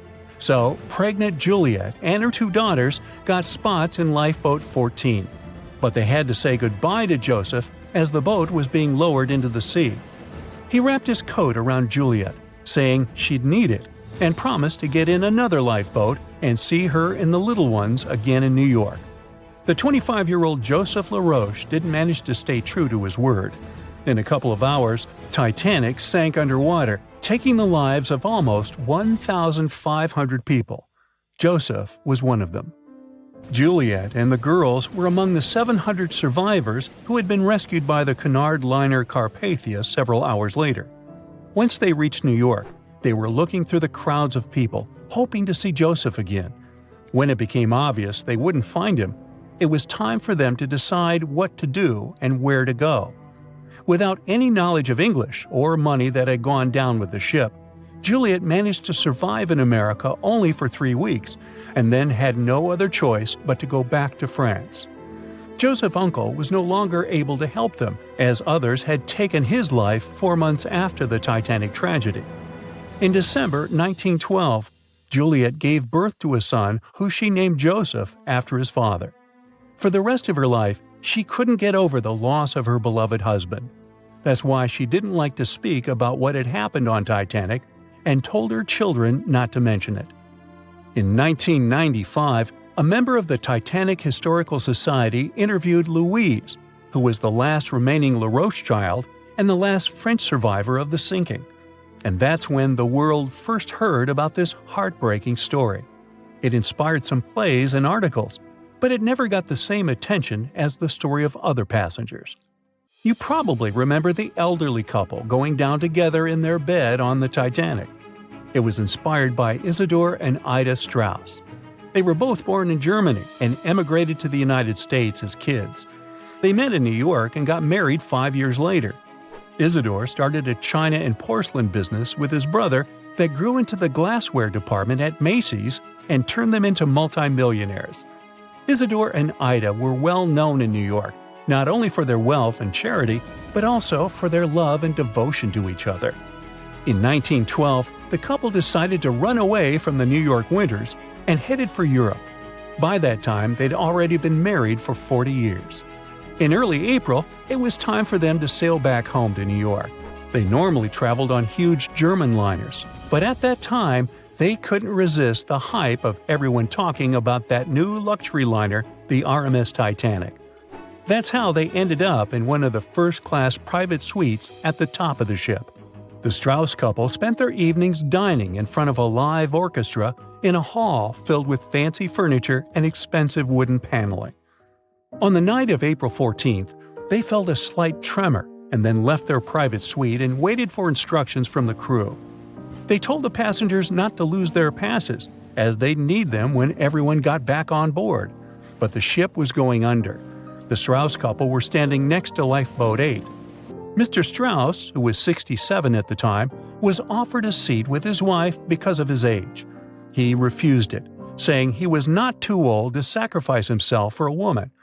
He wanted to wait and make sure no women and kids were left behind. Ellen Bird, Ida's maid, hesitated before getting on the lifeboat, but Ida told her to go. She took the easy decision not to leave her husband on the sinking ship. Ida took off her beautiful mink coat and handed it to her shivering maid, saying she wouldn't be needing it anymore. Isidore didn't manage to convince her to save herself, so they stayed together till the end. Some of the surviving first-class passengers later remembered they had seen the couple standing peacefully on the deck, holding hands, just waiting. April 14, 1912. The Titanic crashed into a huge iceberg and sank. Yep, we've covered that. But what if this time we use the ice to bring the ship to the surface? This requires several thousand feet of wire mesh and a lot of liquid nitrogen. Our goal is to put the Titanic in a huge block of ice that will raise the ship to the surface. Now to do this, you need to wrap the wreck in a wire mesh and cover it with liquid nitrogen. The first problem you face is the inability to wrap the ship completely. You need to somehow lift the ship a little to put the mesh under it. Let's say that by some miracle you manage to do so. Next, you need to transport hundreds of large tanks of liquid nitrogen.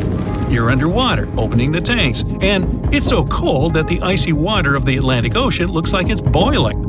The nitrogen just sizzles, dissipates, and certainly doesn't create a block of ice around the mesh. Alright, new attempt. Raise the Titanic with the help of huge magnets. For this, you need a large cruiser and some powerful magnets. You attach thick cables to the magnets and lower them to the bottom. Bright projectors illuminate the black ocean depths. Parts of the wreck are visible.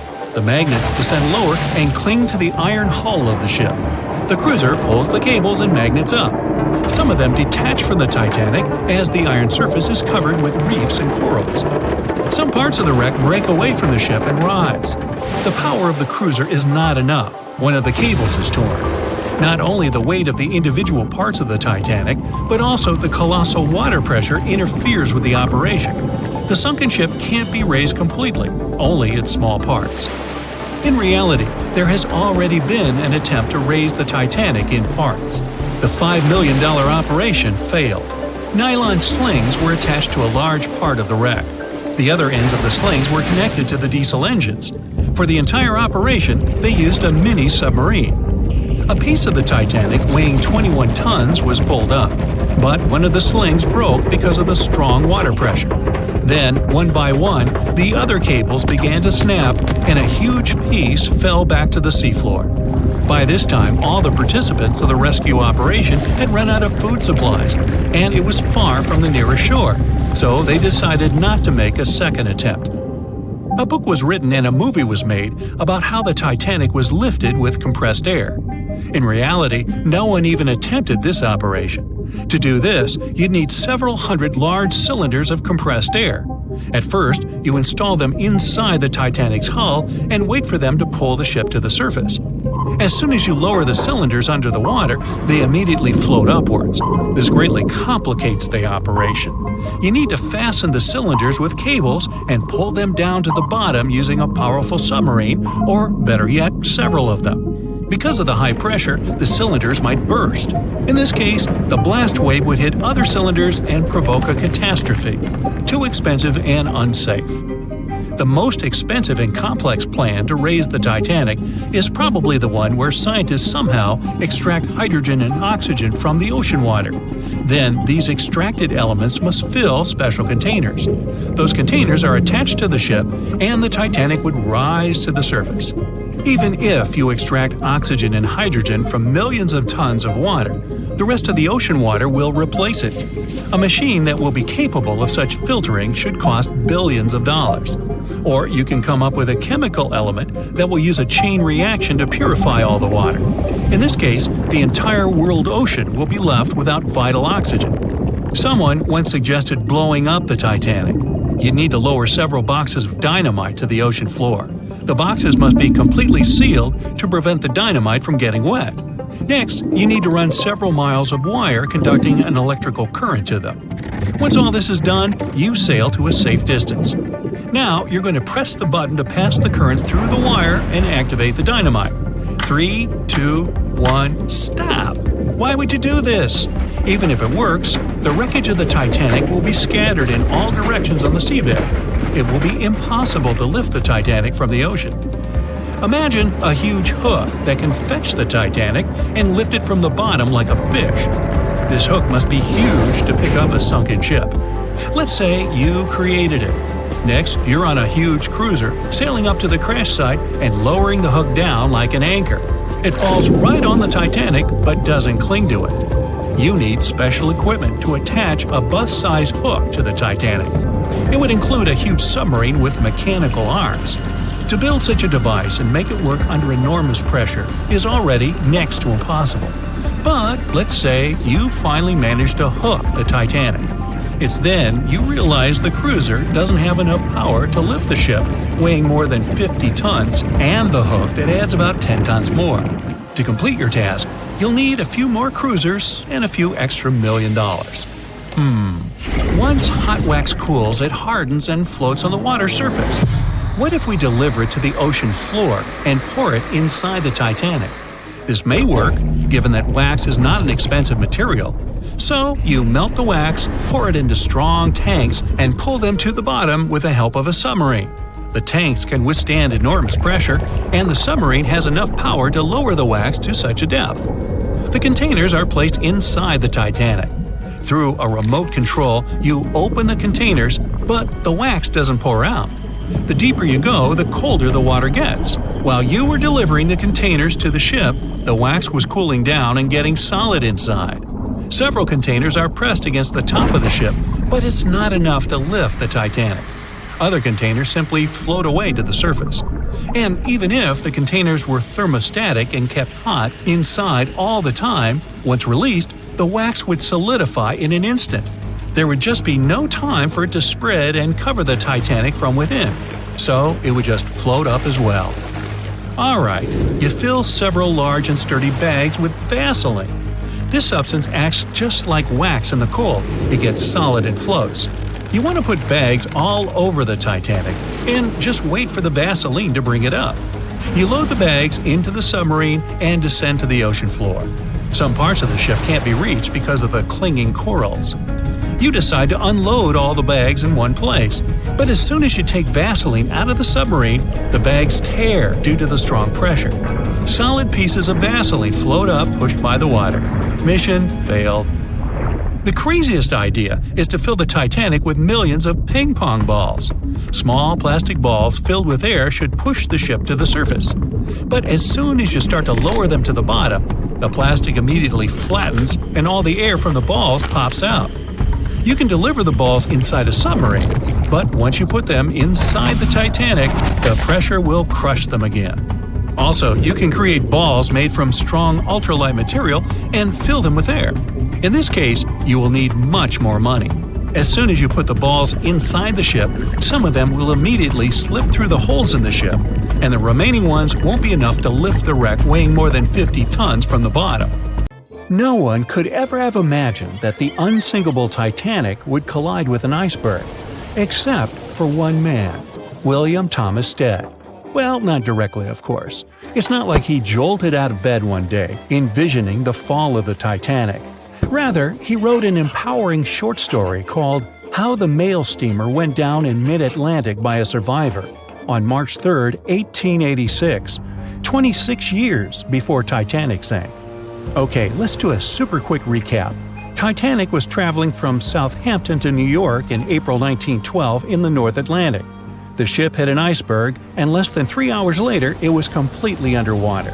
Out of 2,208 people on board, just 706 survived due to the limited number of lifeboats and icy cold water. Another passenger ship, Carpathia, heard the distress call, picked up the survivors, and brought them safely to New York. The short story William Stead wrote was about Thomas, a British sailor, who got on a passenger liner bound for the U.S. At one point, the protagonist realized there weren't enough lifeboats for everyone on board the ship in case something happened. A couple of days later, heavy fog covered everything in sight. Luck was not on the liner's side, and it collided with a stray ship, just like Titanic struck an iceberg. Only 200 out of the 916 people made it safely to the U.S. The main character managed to survive by jumping into the water and climbing into one of the lifeboats.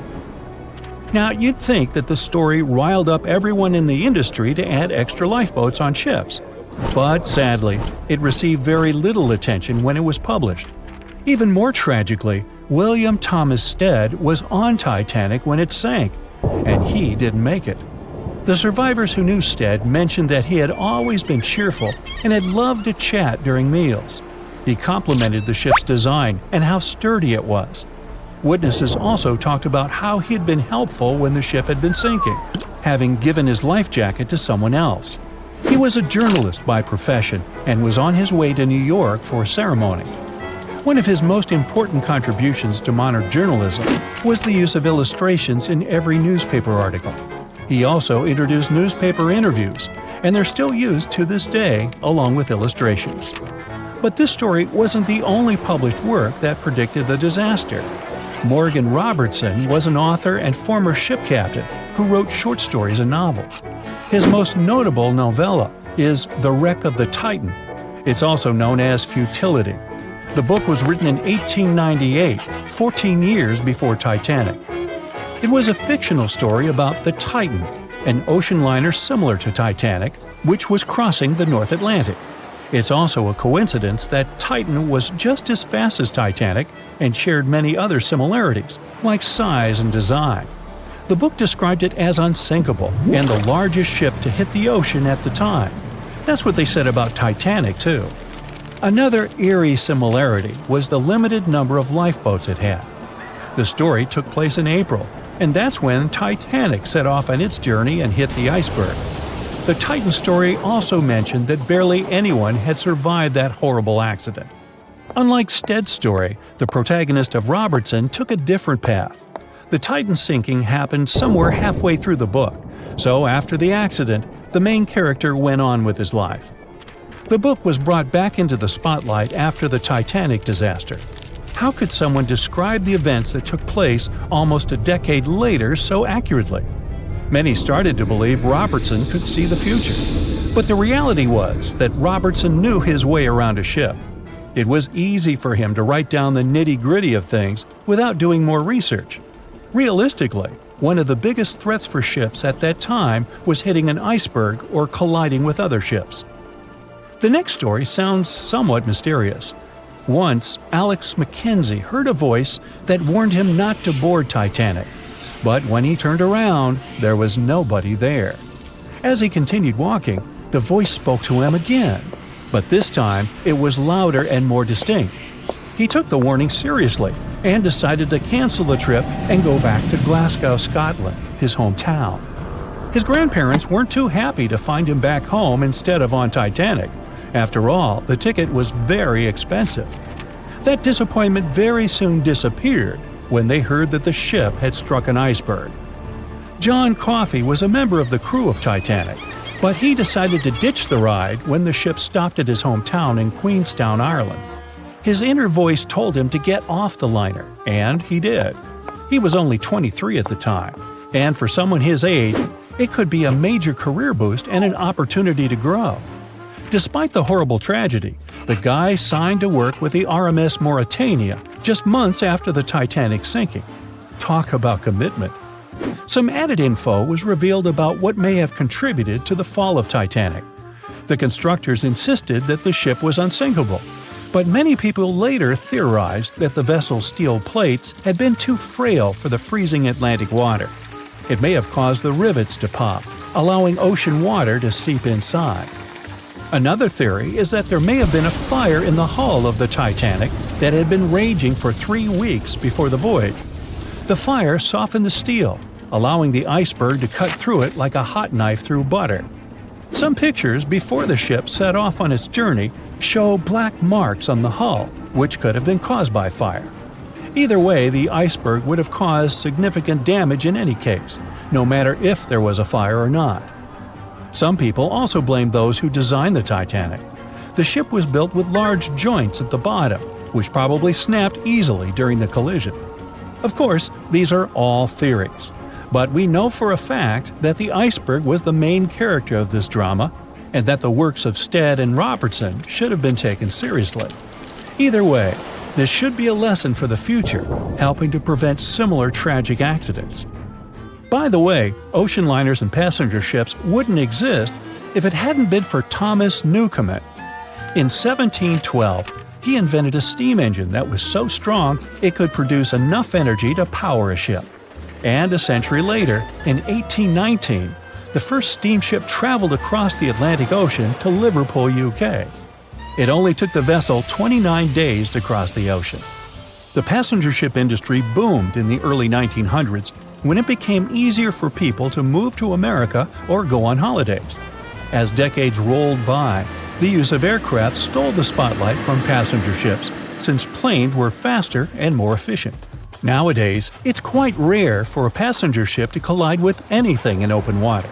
Modern technologies can detect anything that can pose a threat and even predict stormy weather. Cruise ships these days are giants compared to the vessels of Titanic's era.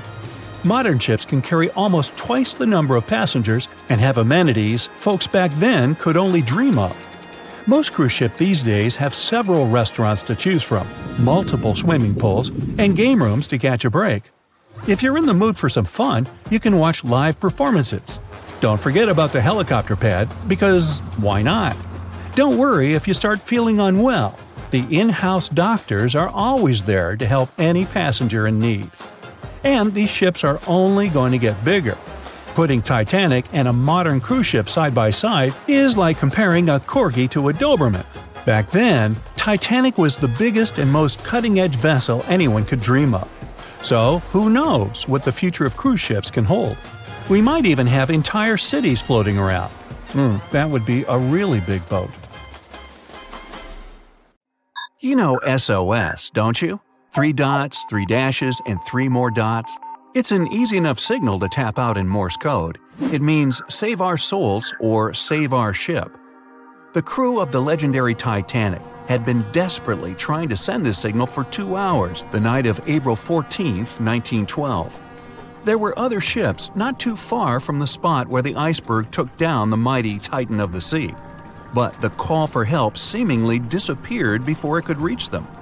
The passenger ship SS Mount Temple did pick up a signal and try to respond, but the Titanic never got the answer. So what was silencing the ship's cries for help? Some unknown Bermuda Triangle of the North Atlantic? Consider this. Eyewitnesses say the sky was painted with a brilliant aurora borealis that cold, fateful night. Beautiful, yes. But on that day, the northern lights may have sealed Titanic's fate for good. You see, the aurora borealis forms thanks to geomagnetic storms. Sounds complicated, but those are basically fluctuations in the Earth's magnetic sphere. And what causes those is the sun itself. The magnetic sphere is like a protective bubble that surrounds our planet. It blocks harmful solar rays, winds, and other cosmic dangers from reaching us. Without it, life on our planet wouldn't be possible. Earth would look more like Mars. You also have it to thank for compasses pointing north. Experts know the Earth's magnetosphere affects navigational equipment, or disrupts it. Which brings us back to the Titanic.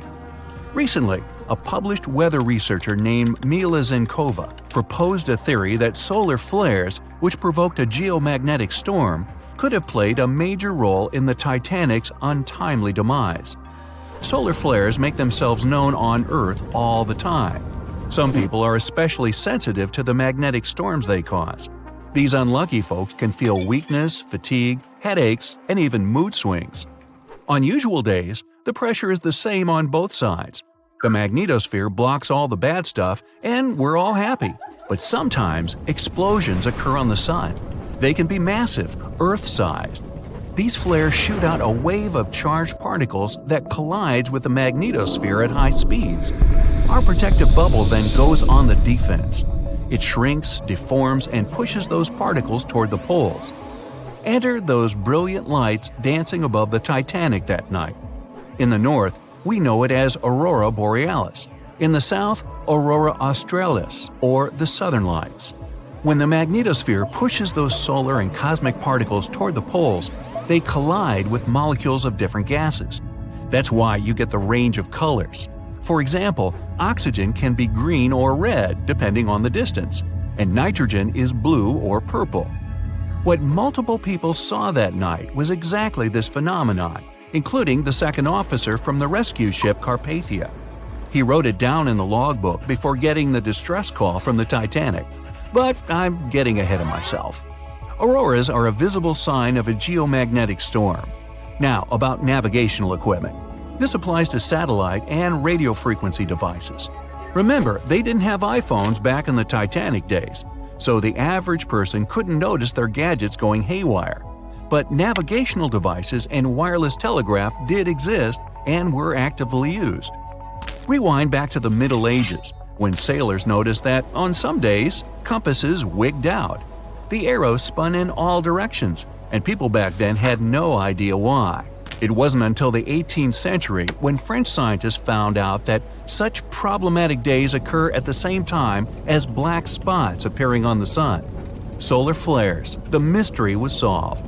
Now, the Titanic had the most advanced, well-known radio equipment at that time. They tested it thoroughly to make sure it worked for distances up to 2,000 miles away. Titanics passed them all. On April 10, 1912, the massive liner left Southampton and set off for New York. The very next day, the crew started getting the first reports of drifting icebergs and ice fields. They put dots on the map to mark the coordinates and let out a sigh of relief. All the troublesome spots were north of the Titanic's planned route. But after a couple of days, the warnings were moving farther and farther south, encroaching on the majestic ship. On April 14th, Captain Edward Smith decided to change course to the south in hopes of bypassing the ice. This ended up being a huge mistake. Enter the magnetic storm. If it was throwing the navigation equipment off, even by a tiny error of half a degree, the captain could have been mistakenly taking the ship right toward a cluster of icebergs. What's even worse, the radio operators ignored warnings coming from other ships. That, or they simply forgot to hand them over to the captain. As hired contractors from the radio company, they were more interested in transmitting paid telegrams from passengers on that luxurious liner. The radio transmitter kept going out of order that evening, probably because of all this private traffic. When it was finally fixed, operator Jack Phillips received another message from the SS Californian at 10:30 p.m. Their operator was trying to warn Phillips about the coordinates of drifting icebergs, but he paid them no attention. He was nervous and in a hurry. Was the magnetic storm to blame for his frayed nerves and bad mood? We can only speculate. But as you know, some people are more sensitive to these things. The weather was fine, the ocean was calm, the water was smooth as glass. Despite all the warnings, the ship continued to sail at a maximum speed of over 22 knots. An hour later, Titanic collided with the infamous iceberg. On April 15th at 12:14 a.m., in the middle of the night, Titanic's operators started to transmit the first emergency signals. The SS Californian was sailing just 20 miles from the Titanic. They could have easily come to a quick rescue. But 10 minutes before the disaster, the Californian's radio operator had gone to bed. He was the only one who understood Morse code on the ship. According to this new theory, the magnetic anomalies possibly blocked Titanic's messages to other ships. For example, the steamer SS La Providence didn't receive any signals from the sinking ship at all. Yet they were still getting transmissions from another giant, the Olympic, which was 500 miles from the Titanic. That night, the signals were acting strange. They simply got lost somewhere in space, or they were like a jumbled riddle, impossible to solve. The SS Mount Temple did get a message and rushed to Titanic's aid. But as fate would have it, the rescue ship got stuck in ice. She did arrive at Titanic's last known coordinates, but the luxury liner was nowhere to be seen. So were the coordinates accurate at all? The steamer Carpathia was about 60 miles away. At 12:30, their radio operator told the Titanic's crew they were rushing to help. The ship famous for coming to the aid, Carpathia, was going full steam ahead. But here's the odd part. At first, they headed to the wrong spot. The magnetic storm could have thrown its equipment off. Good news is the steamer did end up reaching the right place when they saw the lifeboats full of passengers.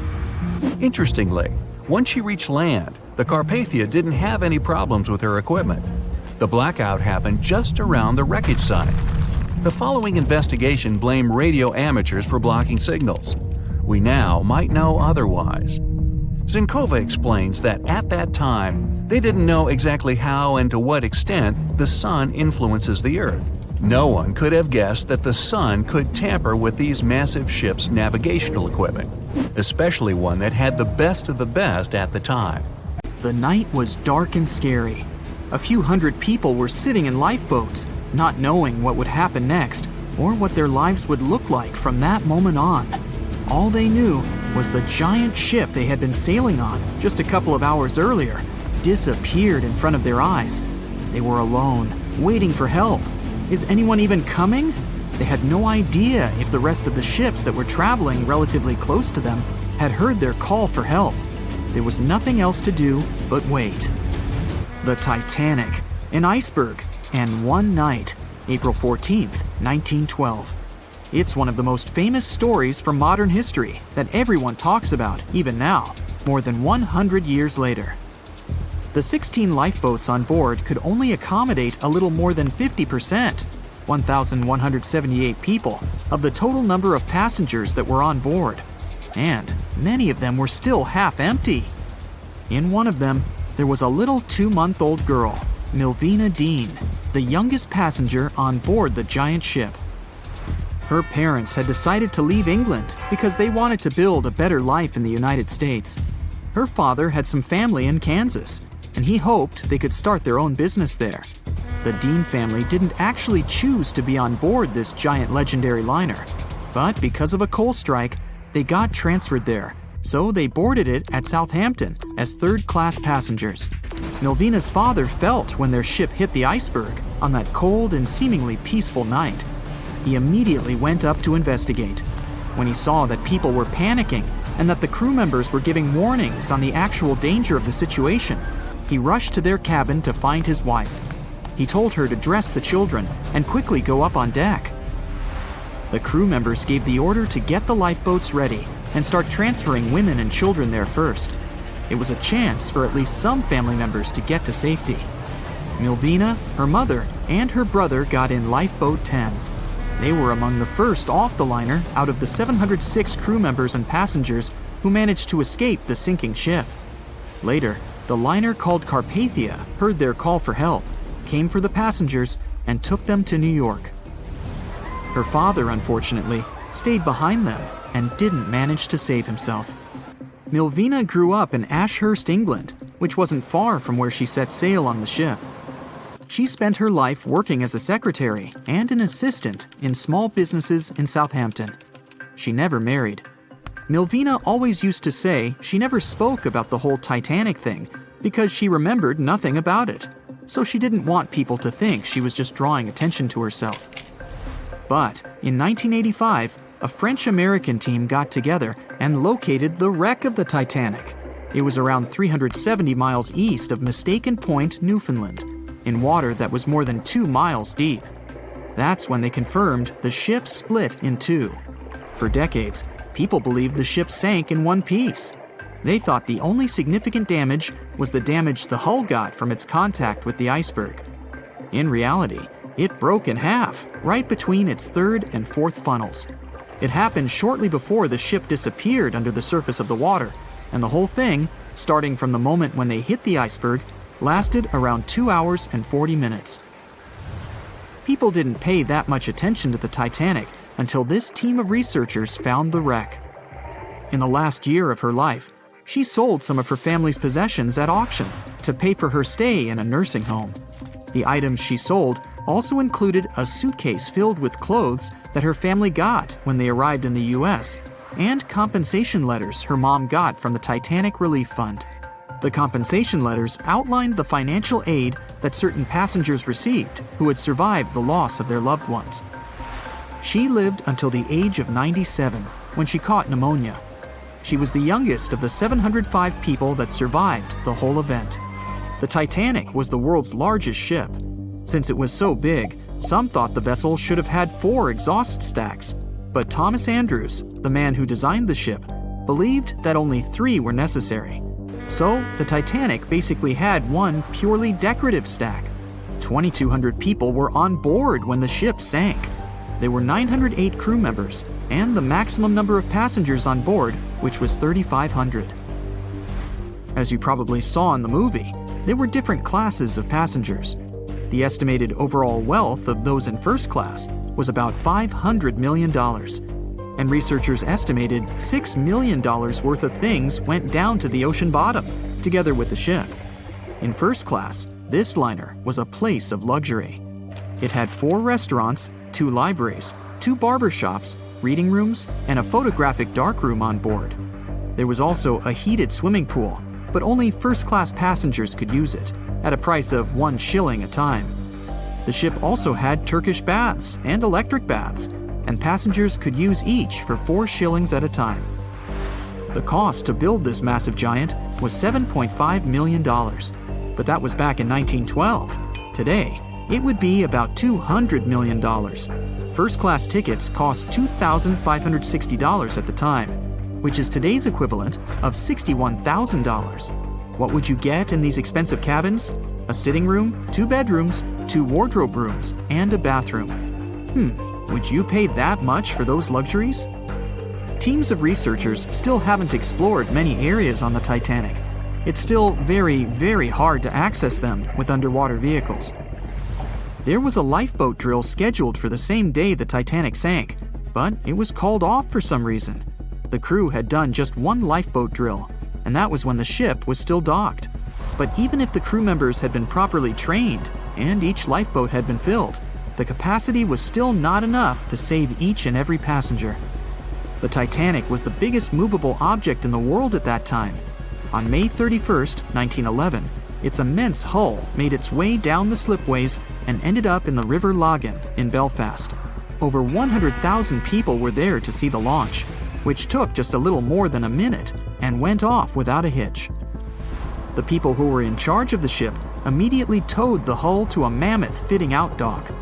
Thousands of workers spent most of the next year there working hard, building the decks and constructing all those luxury interiors that gave the Titanic its specific look. They were also installing the 29 giant boilers that would power the ship's 2 main steam engines. All that to get the title unsinkable. The ship had more than just one fatal flaw. You may have heard of one of its design flaws. The airtight bulkheads weren't completely sealed on top. This allowed water to flow from one compartment to another, which eventually sank the liner. And Titanic had more flaws. High sulfur content, cold temperatures, and high speeds largely affected the steel of the vessel's hull and the iron of its rivets. The steel here shattered, while the rivets popped out relatively easily. This was the reason the Titanic sunk 24 times faster than we'd expect. Once a famous giant, the largest ship of that time, now 2 grand pieces lying on the ocean bottom about 2,000 feet apart, torn by the catastrophic collision of time itself. The stern of the Titanic got completely ruined after hitting the ocean floor, but you can still recognize the bow since many interiors were left preserved. There's a type of bacteria found on the ship's rusticles. A rusticle is this brownish formation of rust. It occurs deep underwater when the wrought iron the ship is made of oxidizes. It means the bacteria eat the iron of the Titanic's hull, piece by piece. And it seems they might finish their snack by 2030, way sooner than when anyone would expect the wreck to be gone forever. You may think it would probably be easier to take the wreck out of the water so that we got to keep it, but it would fall apart if anyone tried to do that. It's been in the water for more than 110 years now, and is now so rusty that no one would be able to reconstruct some parts even if we managed to get the ship out of the ocean depths. What do you think? Could any of about 700 people that had survived the sinking of the Titanic hear it hit the ocean bottom? The largest ship that had ever been made till then disappeared literally before their eyes after all. But sound most likely wouldn't have traveled from water to air.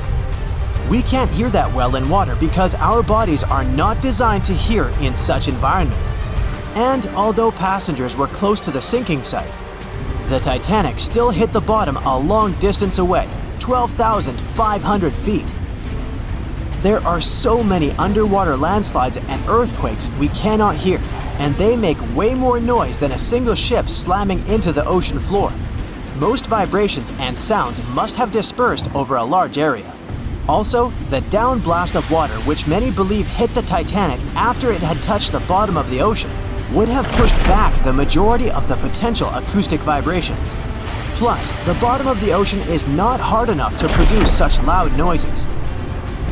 Many survivors said they had heard terrifying noises as the Titanic was breaking apart, but none mentioned hearing anything after the ship disappeared below the surface of the water. Some survivors shared how chaotic it was when passengers, mainly women and children, were getting into lifeboats. There weren't enough boats, and still, some of them weren't even filled to their full capacity. No one knew how to react properly in such a situation. The lifeboat drill had been scheduled for the morning before the Titanic hit the iceberg, but for some reason, it got canceled. A giant ocean liner everyone believes is unsinkable takes a trip across the ocean. On its way, it strikes an iceberg and sinks. Yeah, we all know how the story goes. But what's scary is that it's also the plot of The Wreck of the Titan, a novel published in 1898, 14 years before the Titanic went to the ocean bottom or was even constructed. In the novel, the Titan, what a scarily accurate name too, didn't have enough life jackets, vests, and lifeboats for all the passengers on board. It was also the largest ship of that time, almost identical in size to the Titanic, and both the Titan and Titanic sank in April. Dorothy Gibson was an American silent film actress. She was also one of the Titanic passengers. She survived the catastrophe. Right after she came to New York, she started filming Saved from the Titanic. The film was released only 1 month after the ship sank. Dorothy was even wearing the same shoes and clothes she had worn when she had actually been on the ship. The movie was successful, but it got destroyed in a fire, so it only exists in memories, like Jack Dawson. Titanic wasn't all alone in the restless waves of the cold ocean near the iceberg it struck. The SS Californian was relatively close. Their radio was shut off for that night though. At one moment, the crew members noticed mysterious lights in the sky. They immediately went to wake their captain up to tell him, but he issued no orders. Some believed it was just fireworks. They never realized it was actually a call for help. The flares crew members of the Titanic sent off to the sky, hoping someone would notice. By the time the SS Californian got the SOS message, it was already too late. Some say a full moon may have been the reason the iceberg crossed paths with the gigantic ship. A full moon may have caused incredibly strong tides that eventually sent multiple icebergs southward, right when the Titanic was crossing that area. Would you dare to taste cheese from the Titanic? The wreck has been under the ocean surface for more than 100 years now. It took more than 70 years to find it. By that time, most of the food that had gone down together with the ship had, of course, spoiled. But it's possible there's still some of it left. Some foods are protected from decay. For example, cheese. The microbes that turn milk into cheese create special conditions to protect the product from spoiling. Multiple things have survived the Titanic. A handwritten letter where a mother and a daughter wrote to the girl's grandma about the amazing journey they were on together. The letter has been around for more than 100 years and got sold at an auction. A battered pair of white cotton gloves was found in the wreck. Musicians on the Titanic played till the very last moment. Sheet music and one violin were found among the wreckage. The bell one of the crew members rang 3 times to warn there was a very close iceberg on their way. A pocket watch that stopped at 1:45 a.m., the time when the ship went under the water. Perhaps one person could have changed what happened on the Titanic. David Blair was a pretty lucky man. He was supposed to take the spot of the second officer of the Titanic. He was pulled out at the last moment, which eventually saved his life. It was a great thing for him, but something clouded his joy. What if he was the only person who could have done something to save the ship and the passengers? Back in the day, ships didn't have smart advanced technology like they do today. They couldn't see a threat on the horizon. Binoculars were pretty helpful, but the crew members on the Titanic didn't have access to the room where they were kept. David Blair was the man responsible for the keys. He left the ship in a hurry and forgot to hand over the keys that were in his pocket. Maybe if the crew members had had access to the binoculars, they would have seen the iceberg on time and had enough time to change course. It's possible that the giant iceberg that sent the Titanic to the ocean bottom was made of snow that had fallen in southwest Greenland. Scientists even used a computer model to calculate the paths the iceberg took in any given year, taking into consideration ocean currents and weather readings for that year. It's possible that the iceberg was 1,700 feet long, with a weight of around 75 tons. By the time it collided with the Titanic, it had dwindled down to only 1.5 tons. Violet Constance Jessup was, as many called her, Miss Unsinkable. She was only 24 years old when she joined the Titanic crew as a stewardess. On the tragic night when the ship struck the iceberg, she was lying in bed. As soon as she heard that something was going on, she got dressed and quickly went to the deck. Violet helped passengers get into lifeboats. 4 years later, she was on the Britannic, the Titanic's sister ship. Once again, the ship started sinking. Not only did the woman survive another accident, but she was also once again the one helping other people to escape the vessel before it disappeared below the surface. April 14, 1912. The dark night was filled with horrible sounds of a giant metal vessel breaking into two. The largest ship of that time collided with an iceberg that was on its way. The Titanic, one of the biggest stories of the 20th century that people still talk about. The starboard side of the giant vessel brushed up against the iceberg. It was 11:40 p.m. when things started going wrong. This iceberg caused enough damage for at least 5 watertight compartments in the hull to start filling with water. The crew immediately began a brief investigation to see if they could do anything and fix things. They had no one to rely on, all alone in the darkness of the cold night, far away from the land. The North Atlantic Ocean, around 400 miles south of Newfoundland, Canada. They needed time to figure out how to bring people to safety. They had some time, true, but not enough. If you watched the movie, you know the ship didn't plunge immediately after the icy doom had happened. The whole process lasted a good 2 hours and 40 minutes. But the situation was hard. There were 2,200 people to take care of, including crew and passengers, and things happening on the ship were chaotic. The chief designer, Thomas Andrews, soon realized they wouldn't be able to stay afloat. By midnight, the entire crew had begun preparing the lifeboats for launch. They had 20 boats with space for only 1,178 people, which was just a bit more than 50% of the people on board. The order was to get women and children to safety first.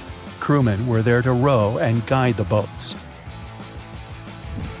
The scene over the next 2 hours gradually started escalating. The crew members had a task to wake up passengers and warn them something bad was happening. They wanted to place them into a fleet of lifeboats as soon as possible. At 12:15 a.m., some crew members sent out a distress signal. A steamship called Frankfurt was among the first ones that received the message and responded, but they were about 170 nautical miles away. Some other ships also got the message and offered their assistance, but sadly, they were too far away as well. At 12:20 a.m., the Cunard liner Carpathia got a distress signal from the Titanic and changed its course right away. They were 58 miles away at the time, and it would take them more than 3 hours to get there. 20 minutes later, the crew was lowering the first lifeboat. It was carrying only 27 passengers, although it had room for 65. Many of the lifeboats that were launched first were well below capacity. Crew members were worried, thinking the Davids wouldn't be able to hold a fully loaded lifeboat. And in the beginning, many passengers were just too afraid to leave the ship. They still thought Titanic was unsinkable and couldn't imagine the scenario that was going to happen 1 to 2 hours later. The crew was firing the first of 8 distress rockets. Unsuccessful. No one was close enough to help. By 1:20 a.m., they lowered 10 lifeboats. Number 8 had only 28 people in it. One of the passengers on the number 10 was 9-week-old Melvina Dean. She would later become the last survivor who lived until 2009 and turned 97. It was 2 a.m. already. 3 of the collapsible boats were the only lifeboats that remained on the ship. The bow of the vessel had sunk low and had tipped far under the surface. People around it could now clearly see stern propellers above the water. Crew members were lowering collapsible lifeboat D from the roof of the officers' quarters with over 20 passengers in it. As the ship's bow went under, the water was washing collapsible A from the deck. Those 20 people were struggling because their boat was partly filled with water. As crew members were trying to release collapsible B, it fell. Before they righted it, the water swept it off the ship. 30 passengers still managed to find safety on the overturned lifeboat.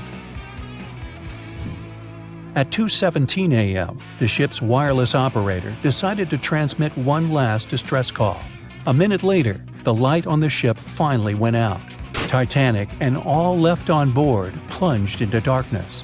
The bow continued to sink, and the stern was rising higher above the surface, which placed great strain on the midsection. Horrible sounds were filling the night. Titanic, this massive, legendary ship so many people placed their hopes in and were excited about, broke into two between the third and fourth funnels. Reports would speculate it took about 6 minutes for the bow section to reach the ocean bottom. The stern settled back in the water before it rose again into a vertical position. It remained in this situation until it finally disappeared into the ocean. At 2:20 a.m., the stern apparently retained air inside, and water pressure crushed it as it went down. The stern landed about 2,000 feet away from the bow. People consider the Titanic the fastest ship in the world. They thought it was unsinkable because 4 of its compartments could be flooded, and that still wouldn't cause a critical loss of buoyancy. Its life was problematic since its beginning. While the ship was leaving port, it moved within a couple of feet of the steamer New York. It managed to safely pass by, which was a huge relief for all those worried passengers massed on the ship's decks. Titanic sailed off on the 10th of April. Its first journey was across the highly competitive Atlantic route. On the launch day, the Titanic became the biggest movable object in the history of humankind, 882 feet long, 92 feet wide. Not that big if you compare it with today's ships. The biggest cruise ship in the world today is Royal Caribbean's Symphony of the Seas, which is roughly 5 times the size of Titanic. If you put that ship in a vertical position, it would be nearly as tall as the Empire State Building, which is 1,250 feet without antennas. But Titanic was a huge attraction back in its time. At one moment of their journey, they stopped in France, after which they made another stop in Ireland. Once the final passengers boarded, the massive ship set out at full speed for their final destination, New York City. 4 days after the beginning of its journey, Titanic failed to divert its course from a huge iceberg, the story we all know about. Only 700 people survived, and most of them were women and children. The night was extremely cold, 1 hour and 20 minutes after Titanic had gone down to the bottom of the ocean. Survivors weren't even sure someone was coming to save them. Finally, they saw the light. It was Carpathia coming towards them. They came for the people in the lifeboats. The crew brought them aboard and pulled a handful of other passengers out of the water. Many ships tried to contact Titanic a few hours after it sank. Their messages were never returned. Later, when there was an investigation of what really happened, they discovered the Leyland liner California had been less than 20 miles away when Titanic was sinking. but the crew didn't hear the distress signals coming from Titanic because their radio operator was off duty. Countries from both sides of the Atlantic were shocked and horrified when they heard details of what happened to Titanic. They decided to make changes to ship operations, rules that would help avoid such events in the future.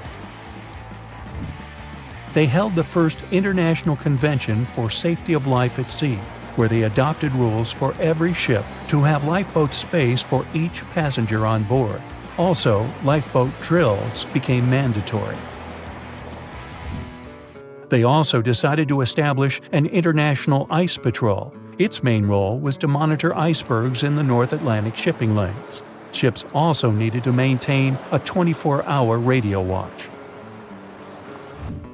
Titanic wasn't built alone. Because of the size of this magnificent ship and all the new equipment it required, it would have been too expensive as a one-off. So the team built the Titanic alongside two sister ships, and both of them had eventful lifetimes.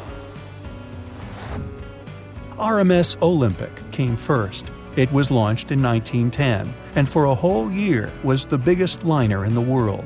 The Britannic was another sister ship that sailed for a while before it too ended down on the ocean bottom. But only Titanic became a legend and one of the most fascinating stories of modern history. On April 10, 1912, crowds gathered at Southampton Beach to wave off what was at the time the world's largest and most prestigious ship, the RMS Titanic. The cost of the most expensive first-class parlor ticket was $4,350. That's around $70,000 in today's money. But barely 5 days after steaming away, the ship was swallowed by the Atlantic Ocean. So let's rewind and go back to what actually happened on that fateful night. The captain wanted to set a speed record for the ship's maiden voyage and arrive early. The ship was deemed unsinkable, so he went full throttle into the dark Arctic waters. After spotting the 100-foot iceberg, the crew desperately tried to steer the vessel away and avoid the collision, but the Titanic was traveling too fast, and the iceberg tore down the side of the ship, creating a huge opening in the hull. It wasn't a continuous rip, and damage was caused in several places.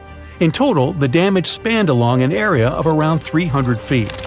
But the ship's designers had prepared for the prospect of a collision and added watertight compartments down each side of the ship to act as a buffer zone.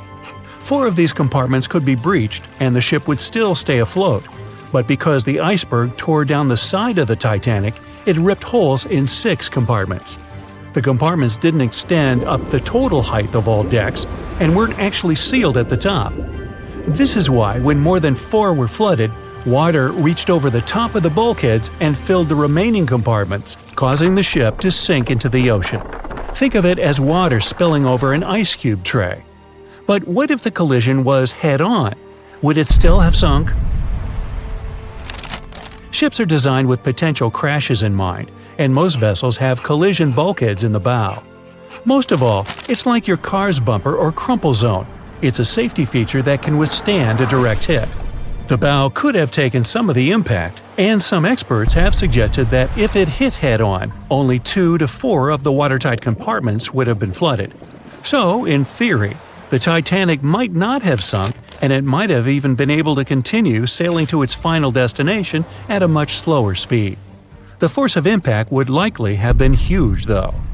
But although passengers would have been injured by the force, they'd have been able to stay on the ship to wait to be rescued by other ships, rather than being forced into the icy waters of the Atlantic. Still, one of the Titanic's designers, Edward Wilding, suggested that the force of the impact might not have actually been that big. He told the British Inquiry that lots of people scarcely felt the collision, and he believed the ship would not have sunk if it did hit the iceberg head-on. The ship was also designed with remotely operated watertight doors between all compartments, so any floods could have been quickly sorted out. Because Titanic had 6 breaches from the side collision, and because it happened so quickly, sealing the doors wouldn't have made a difference, as it was essentially impossible to save it by that point. The ship immediately began to flood, with water pouring in at a rate of roughly 7 tons per second, 15 times faster than it could be pumped out. So, while it sounds like the Titanic would have survived had the ship hit the iceberg head-on, this idea does come with some issues. First off, the collision bulkheads were designed to survive a crash with another ship, not a giant iceberg. If two ships collided, both would absorb some of the impact in their bulkheads, sharing the impact and likely staying afloat. But an iceberg is stationary, meaning that Titanic would absorb most of the energy from the collision. If Titanic hit head first, because of the speed it was traveling, the impact would have likely traveled down the whole body of the ship. Just imagine a 46,000-ton ship traveling at around 20 knots. At some point, it hits an iceberg that weighs what could be over 100,000 tons. This collision would likely create a powerful force causing massive damage to the vessel. It is likely that seams would split, staircases would come tumbling down, and rivets would burst open across the ship. All that would have potentially flooded even more compartments. This could have caused Titanic to sink in a matter of minutes rather than hours. But that's just the tip of the iceberg. As we all know, the biggest part of it is hidden underwater. So if Titanic had been traveling head-on, it's likely it would have hit the part of the iceberg below the water first, which would send it veering off course. Hitting an iceberg is not like hitting a brick wall. In this case, the ice under the water would have torn open the bottom of the ship and caused damage to the sides. Icebergs also aren't flat, solid objects.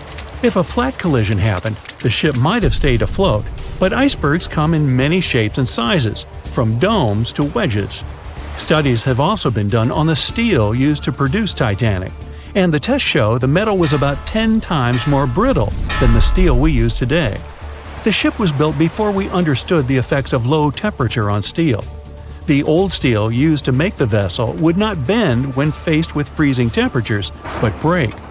Recovered pieces of Titanic's hull plates show that the hull just shattered on impact. Hitting head-on would also cause a very severe and abrupt stop, so even if the ship hadn't sunk, there would still have been major issues. Think about when you suddenly hit the brakes on your car, or when the bus stops while you're walking down the aisle and you get flung forward. Passengers would have been thrown across the ship, and because the crash happened at night, most people were sleeping, so wouldn't be able to effectively prepare for any sort of impact. This would result in injuries for most people on board. It would be especially bad for those at the front of the ship, where the accommodation for the off-duty firefighters, greasers, and engineers was. But while passengers and off-duty crew may have been thrown out of bed, there would be a lot more survivors than in the original scenario. Many ships have had head-on collisions and made it back to shore. Not many people know that Titanic actually had two sister ships.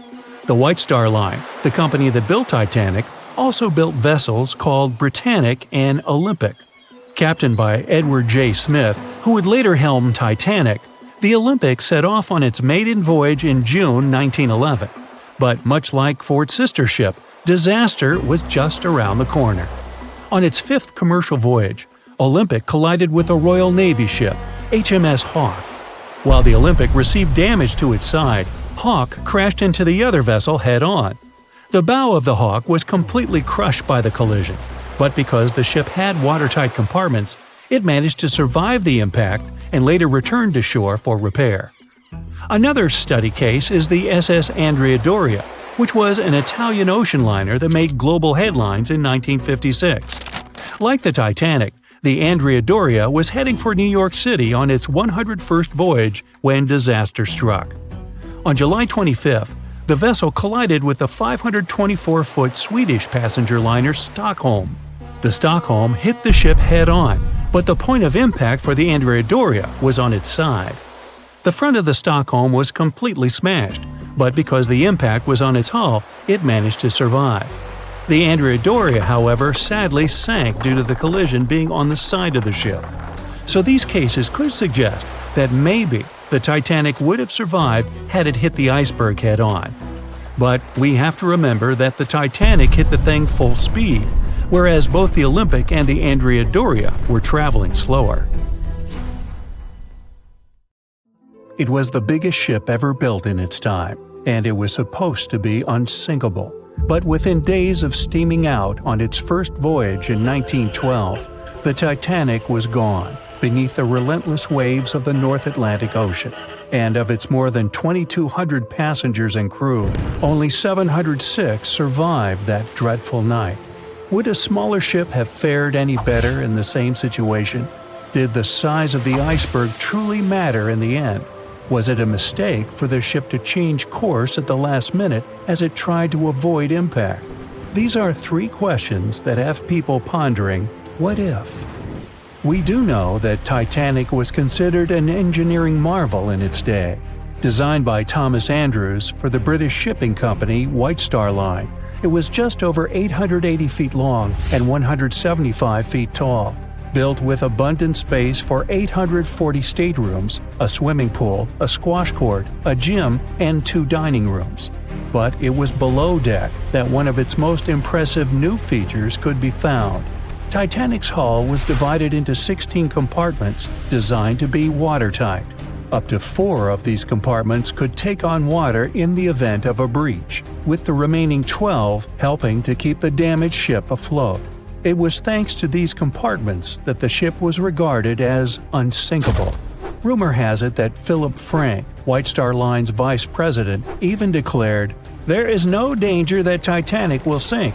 The boat is unsinkable, and nothing but inconvenience will be suffered by the passengers." On April 14, 1912, that proved to be mistaken when Titanic struck an iceberg. As ice ripped along the ship's hull, several of those watertight compartments ruptured. It took only 2.5 hours for Titanic to sink. Did the size of the iceberg that hit Titanic seal its fate? Would a bigger or smaller iceberg have made any difference? Icebergs come in a wide variety of shapes and sizes. They are pieces of ice that have broken away from glaciers or ice shelves in the Arctic and Antarctic, and are now wandering across the ocean until they eventually melt. One of the tallest icebergs ever found would have easily dwarfed Titanic. Discovered in 1957, it was 550 feet high. That's close to the height of the Washington Monument. Imagine ramming into something that big. Smaller icebergs, though, can turn out just as dangerous. Some are the size of houses and called bergy bits. Others, closer to the size of a car, are called growlers. These can be much harder for ships and boats to locate, making them more difficult to avoid. And, though smaller, they can produce a lot of damage when hit. It's also critical to recall that icebergs are always bigger than they seem, with the majority of their mass lurking below the ocean surface. In fact, over 80% of an iceberg's volume is underwater. Most of its sharp, jagged edges cannot be seen. Roam too close, and you risk damaging your ship's hull. Because Titanic had little notice of its impending doom, a smaller iceberg, struck at the same angle, could still have been enough to bring that mighty ship down. Now, it's possible that had the iceberg been larger, it would have been spotted sooner. Titanic might have had time to alter course and avoid the impact. But missing that one iceberg would not have guaranteed Titanic's safety. It was traveling in a dangerous stretch of the Atlantic called Iceberg Alley. It's located 250 miles east and southeast of Newfoundland, Canada. Behind one iceberg, there could be another, and another after that. And so the crew on board had to remain very attentive to avoid several potential collisions, not just one. A smaller ship might have been better suited for the trip. Titanic's size was certainly a challenge when it came to steering. In fact, it had just left her dock in Southampton when it nearly collided with another smaller ocean liner, the SS New York, missing it by just 2 feet. The gigantic steamship was obviously not made for maneuvering quickly in tight quarters. A ship that size required time and space to change course. But when it comes to ships versus icebergs, a ship's size doesn't always matter. The Islander was a steamship designed to travel the Inside Passage in Alaska. In the summer of 1901, it struck an iceberg, which tore a hole in the front portion or bow of the ship. The vessel did not sink right away, and the crew tried to steer it to safety. Ultimately, its bow completely submerged, and its stern was lifted up and out of the water. It didn't take much longer before the ship sank completely. Of the 168 passengers and crew members, 128 survived, and $3 million in gold was lost. Islander had a 240-foot hull, making it almost a quarter of the size of Titanic, and that smaller size didn't seem to be much help in preventing a collision with an iceberg. And then there was the Hans Hedtoft in 1959.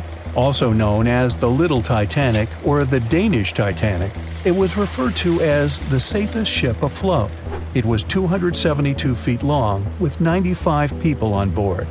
Much like the real Titanic, the Hans Hedtoft was specifically engineered to handle most of what the sea could throw its way. Along with its double steel bottom, it also had an armored bow and 7 watertight compartments. How could such a ship sink? But it could, and it did. It was on its first voyage, returning to Copenhagen, when it ran into trouble. On January 30th, it hit an iceberg. An SOS was sent, but when the Johannes Cross arrived to help, the Hans Hedtoft was nowhere to be found. The only evidence of the ship's existence was a lifebelt that was washed ashore in Iceland 9 months later. Again, the ship's smaller size didn't work in its favor. A smaller size of Titanic wouldn't have guaranteed a safe voyage in 1912. The final what-if concerns the last-minute choice when the iceberg was spotted and the alarm sounded. First, Titanic could attempt a complete stop, but this wasn't an option as the ship needed a half a mile to come to a halt, and the iceberg was a mere 900 feet away. Second, the Titanic could attempt to avoid the iceberg by steering away from it. This is what the captain ordered, but the attempt was unsuccessful, resulting in a deep gash across the ship's hull. The final option? To hit the iceberg head-on. Would this have made any difference? The answer is an intriguing maybe. Some think a head-on collision would have saved Titanic. In this scenario, the collision would have limited the damage to the very front of the ship, instead of the iceberg tearing through the hull and compromising several of the watertight compartments. Only 4 of the compartments would have been breached. This meant the others could do their job of keeping Titanic afloat. The ship could be stuck, unable to move, but it would remain above water until help arrived. This would provide a ship like Carpathia enough time to reach the scene of the accident and bring the people on board to safety. One of the Titanic's designers, Edward Wilding, made a similar claim during an inquiry into the sinking. He argued that most people would have survived a head-on crash, and that Titanic itself would not have sunk. Others disagree, though. First, the special bulkheads on Titanic were designed specifically to protect the ship against collisions with other vessels, not with icebergs. These compartments would crumple upon impact, absorbing some of the force while the other ship absorbed the rest. Though the damage would still be extensive, the remaining bulkheads would keep the ship afloat. But an iceberg does not have the same flex in a collision as you would experience with another ship. Most of the force would be absorbed by Titanic, resulting in greater damage to the ship. Even worse, the impact would be carried through the full length of the ship. Rivets would burst, seams would tear, the compartments would quickly flood, and the ship would sink even faster, resulting in fewer survivors. In any case, as with most what-ifs, we'll never really know the answer. As tragic as Titanic's first and last voyage was, it did result in changes that helped make venturing out to sea much safer. Findings from hearings on the disaster led to the creation of the International Ice Patrol, or ICC, in 1914, an organization that tracks icebergs in the Atlantic and Arctic Oceans to ensure vessels in the area can avoid them.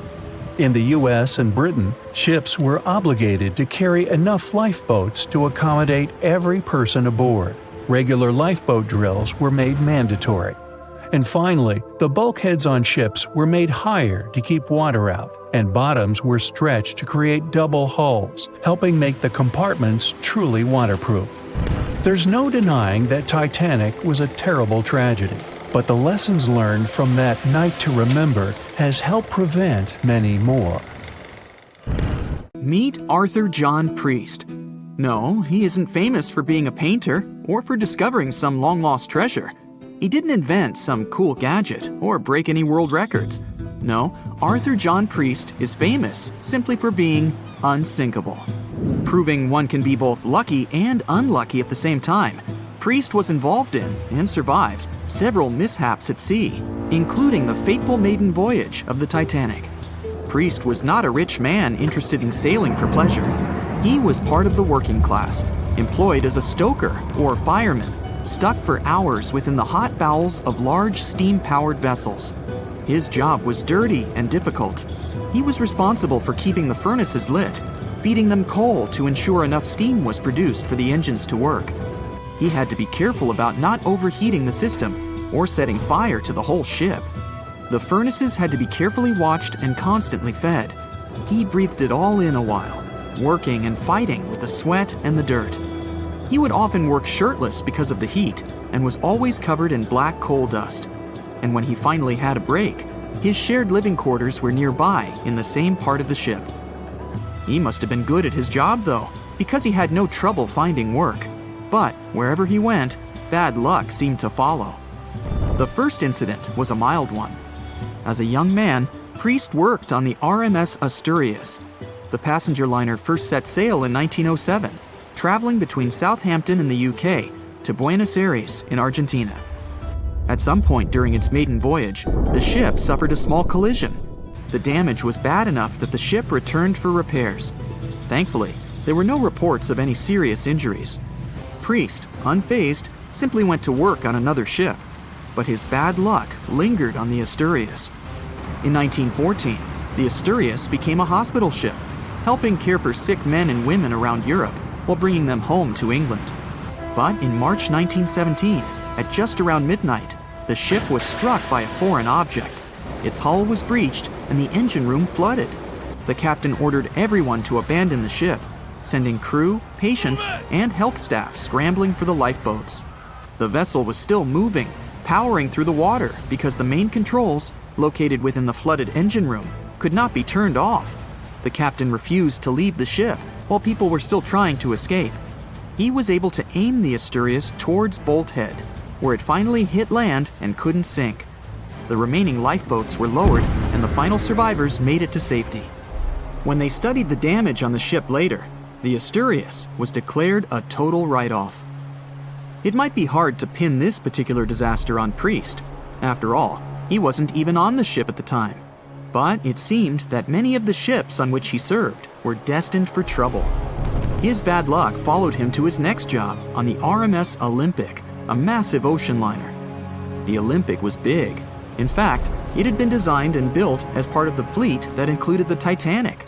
But with size came sacrifice. The Olympic was great at moving in one direction, but very difficult to handle when it needed to turn. It was September 1911. The Olympic was trying to alter its course.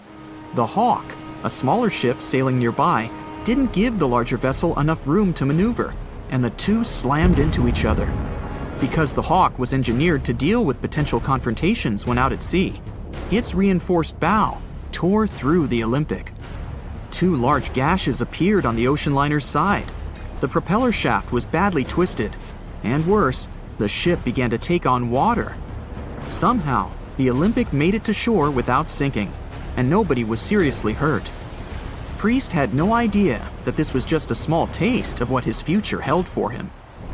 He next found employment on a brand new ship, a better ship, an unsinkable marvel that was said to be the biggest vessel to have ever been built. Yes, he was going to work on the Titanic. And what a job! It took 29 boilers, requiring 850 tons of coal a day to produce enough steam to power the Titanic. Priest was just one of 150 stokers toiling away in the ship's underbelly, keeping those fires burning day and night. He made around $30 a month.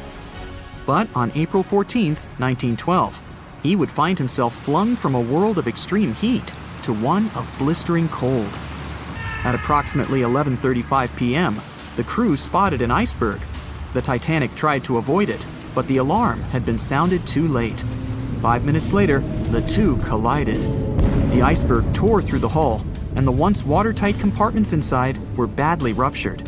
As the cold Atlantic water flooded in, the ship began to sink.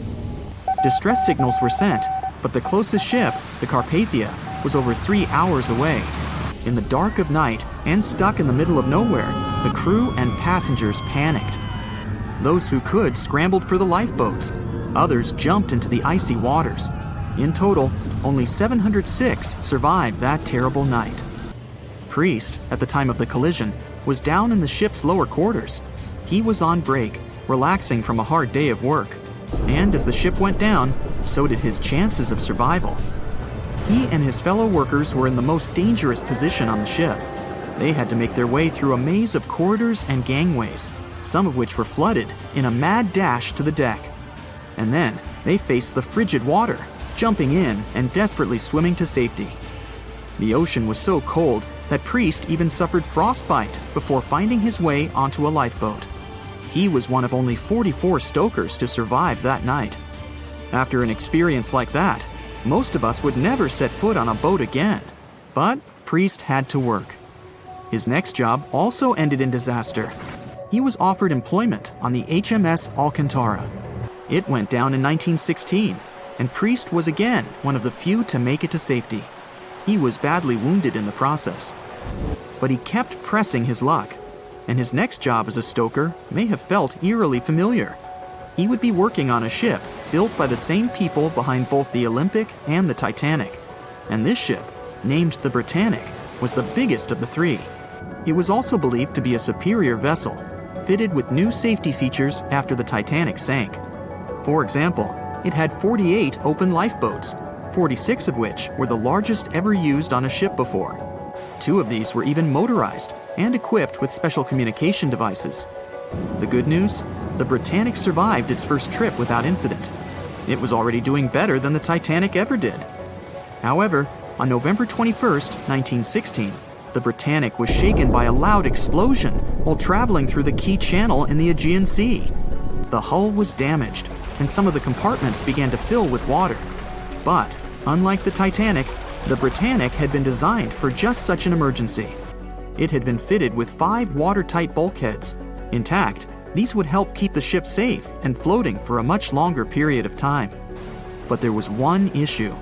Portholes along the lower decks had foolishly been left open. As the ship tilted, the portholes let in water, which flooded the Britannic and hastened its descent into the sea. This effectively made those watertight bulkheads useless. The ship was going down fast, much faster, in fact, than the Titanic had sunk. 35 of the lifeboats were successfully launched, saving most on board. Of the 1,066 passengers and crew, 1,036 survived. Priest, his luck intact, was one of them.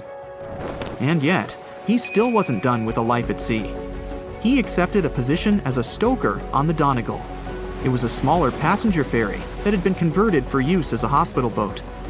In April 1917, it was struck by a foreign object while fleeing an unsafe situation, and though he suffered from a head injury, Priest was again one of the survivors.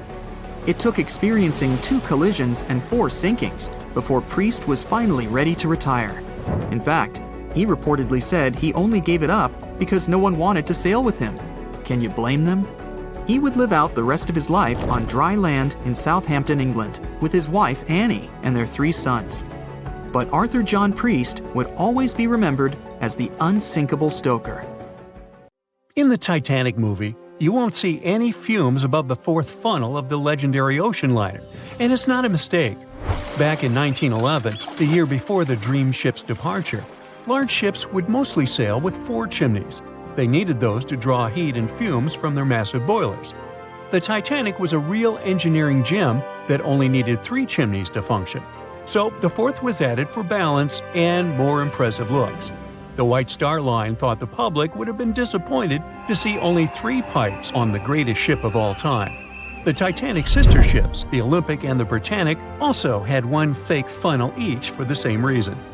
The dummy chimney wasn't completely useless and served for ventilation. It took out the fumes from the machine spaces in the lower decks and from one of the first-class general rooms.